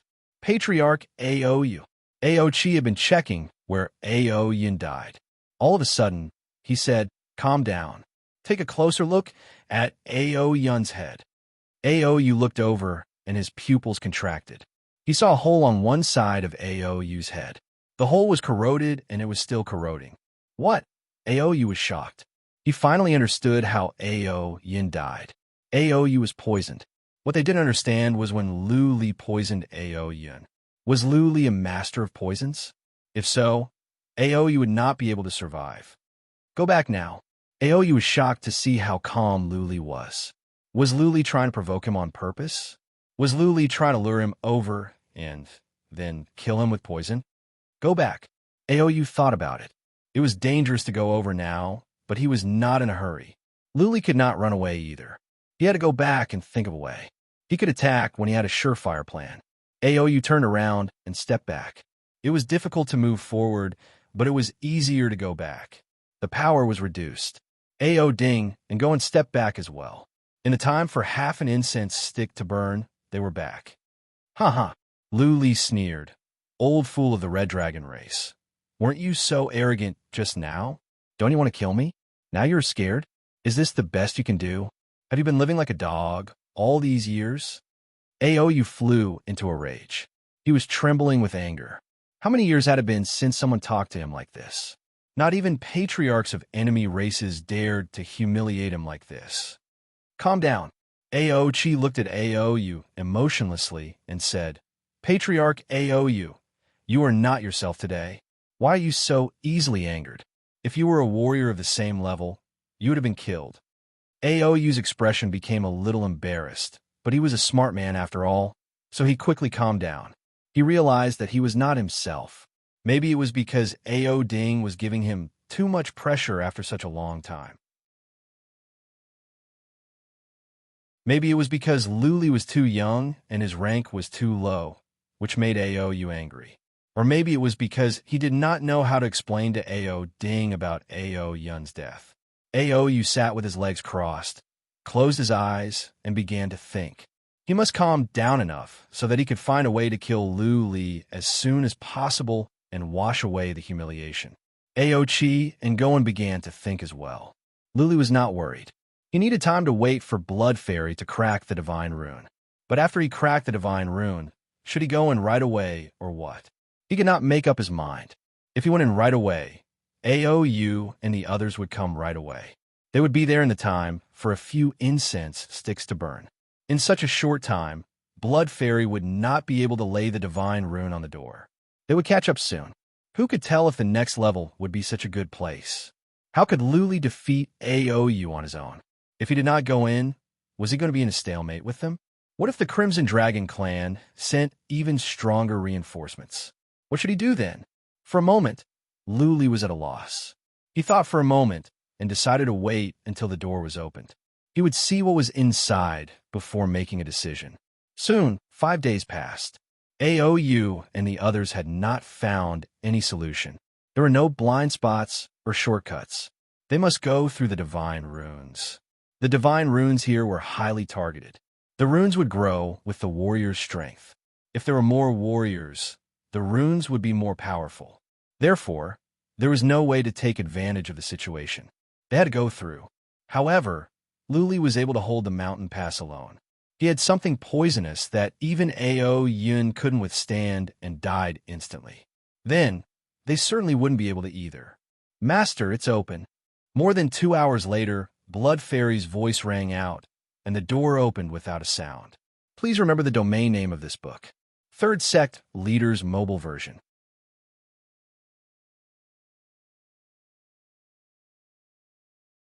Chapter 3064. Finally, the door was opened. Luli did not feel happy. He did not move. After some thoughts, he said, Blood Fairy, go in and have a look. See what is inside. Do not be rash if there is danger. Okay. Blood Fairy went in. Luli stood there coldly, gazing at AOU and the others in the distance. AOU and the others noticed that the door was open as well. They were surprised and delighted. They were surprised because Luli did not do anything.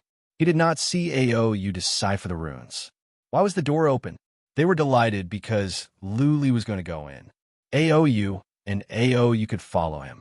It was unlikely that the next level would be like this, and Luli could take advantage of it. What? The thief is not moving? AOU, Goen, and AO-Chi looked at each other, confused. The door was open. Why would Luli not go in and have a look? What if there were treasures or a way to escape? After the time it takes for an incense stick to burn, Blood Fairy finally replied, Master, there's a huge palace inside. There's a huge golden coffin and some treasures. There's also a corridor and a teleportation altar. There are some terrifying runes in the hall as well, more so than here. I need to find out what they are. Blood Fairy's message was too much. Luli was taken aback. At first, he was delighted, but then he put on a solemn face. There was a golden coffin, which meant that he had reached the real tomb. There were also treasures, which must be left behind by the tomb owner. The corridor and the altar meant that there was a way out. The altar, in particular, might be able to teleport out. Were there powerful runes in there? This was a headache. If he was trapped by the runes as soon as he went in, then AOU and the others could kill him easily. All the treasures would belong to AOU and the others. What to do? For a moment, Luli was confused. He thought for the time for 2 incense stick to burn before he said, Blood Fairy, go and check the runes. Make sure that I can go directly to the altar after I go in. As long as I can reach the altar, the rest will not be a problem. Luli did not care about treasures. What was the point of treasures when he was dead? All he wanted was to escape. If he could reach the teleportation altar, he would be able to teleport out. Then, he fled as fast as he could. Now that he had the divine transfiguration art, he could change his appearance and aura at will. There were so many races in the Yin and Yang world. How could the Crimson Dragon race find him in the sea of people? Nothing else mattered but the path of retreat. First, he had to ensure his own safety. If he could take anything else, then he would. If he couldn't, then it didn't matter. This was Luli's strategy. All right, Blood Fairy went to check. Luli took out the holy mountain and continued to cultivate under the tree. The sacred mountain stood there like a natural moat, blocking the path of AOU and the others. Since Luli didn't leave, AOU and the others didn't dare to force their way in. They had to wait. This time, Luli did not have to wait for long. An hour later, Blood Fairy said, Master, the way to the teleportation altar and that corridor are safe. Only the way to the golden coffin and the platform with the treasures are marked with powerful patterns. Oh, Luli was overjoyed.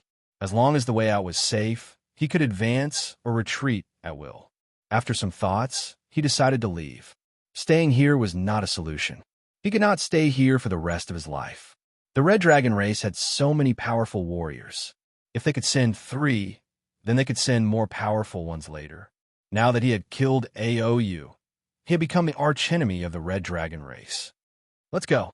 Luli made up his mind. He flew the holy mountain into the gate in a blur. After a white glare, he arrived at a huge hall, one that was even more magnificent than the one he had seen before. He took a casual look and ordered, "Blood Fairy, close the door at the back. Try to build some patterns to delay the enemies from coming in." Okay, Blood Fairy went to do it. Luli began to take a closer look at the hall. The first impression he got from this hall was that it was a royal palace, a hall where a king resided. It was majestic and magnificent. In the middle of the hall was a huge coffin with dragons and phoenixes carved on it. The coffin glowed in a golden light. The coffin must be the body of the tomb owner. There were 3 high platforms behind the ancient coffin. There were stone stairs leading up to each of the 3 platforms, and there were treasures on top of each platform. On the first platform was an armor. This armor was different from the average ones. It seemed to be a part of the armor. It did not seem to be forged, but existed naturally. The armor was glistening. It was simple and unadorned, making people feel comfortable. On the second platform was a beautiful black ring. On the ring, Luli could see the character Yong. This ring did not look like an interspatial ring. Luli wondered what it could be used for. Luli's attention was attracted by the third piece of treasure. It was a halberd. At one glance, Luli found it hard to move his eyes away. The halberd was beautiful and domineering. The faint smell of blood from the halberd made Luli's heart palpitate. A piece of treasure. Luli had an urge. He had to get this halberd. It was definitely the most powerful weapon he had ever seen, second to none. The halberd gave him the feeling that it was a weapon that had been through hundreds of battles, stained with the blood of many powerful warriors. The energy in the halberd made his blood boil. He was like a bandit who had stayed in the mountains for more than a decade and suddenly saw a charming girl. That kind of attraction could arouse the deepest desire in his heart. I must get this halberd. I must, Luli told himself. This feeling was too strong. It was as if he had seen dragon blood for the first time. At the moment, an idea came to his mind. He must get this halberd at all costs, even at the cost of his life. The idea did not make any sense, but it was real. Luli took a deep breath and forced himself to close his eyes. Blood Fairy said that there were 3 platforms in the direction of the coffin. All of them were engraved with divine patterns. As a matter of fact, Luli did not need Blood Fairy to tell him that the 4 places were dangerous. Every step was filled with danger. Reason told Luli not to try to get the 3 treasures. He might lose his life. However, his heart was filled with desire, especially for the halberd, which came from the deepest part of his soul. Therefore, Luli refrained himself from looking at it. He would wait for Blood Fairy to finish setting up the divine patterns and then go in to have a closer look. If Blood Fairy could not solve it, and she was sure that this place was dangerous, then he would have to give up his treasure. Treasures were important, but life was even more important. Treasures were only part of the enhancement. Abilities could be cultivated, and there was still a chance to acquire more treasures in the future. That being said, without life, treasures would be of no use. This time, Blood Fairy spent 3 days working on it. It was not that her work was complicated. It was because Ao Chi and the others had arrived and started to crack the door. Actually, Blood Fairy was fighting with Ao Chi. One was setting up the door while the other was cracking it. "Master," a day later, Blood Fairy replied, "The expert outside is stronger than me when it comes to divine inscription formations. I need less time to decipher them, but I won't be able to delay him for too long. He will be able to solve it in 6 hours at most. We must leave as soon as possible." 6 hours. That is enough. Li's eyes glowed. "We have 5 hours. Blood Fairy, try and see if you can get the halberd for me. If you cannot do so in 5 hours, we will leave." Please remember the domain name of this book. Third Sect Leaders Mobile Version. You're tuning in to the Warrior Lore YouTube channel. Don't forget to subscribe and join us on this journey to catch the most captivating stories.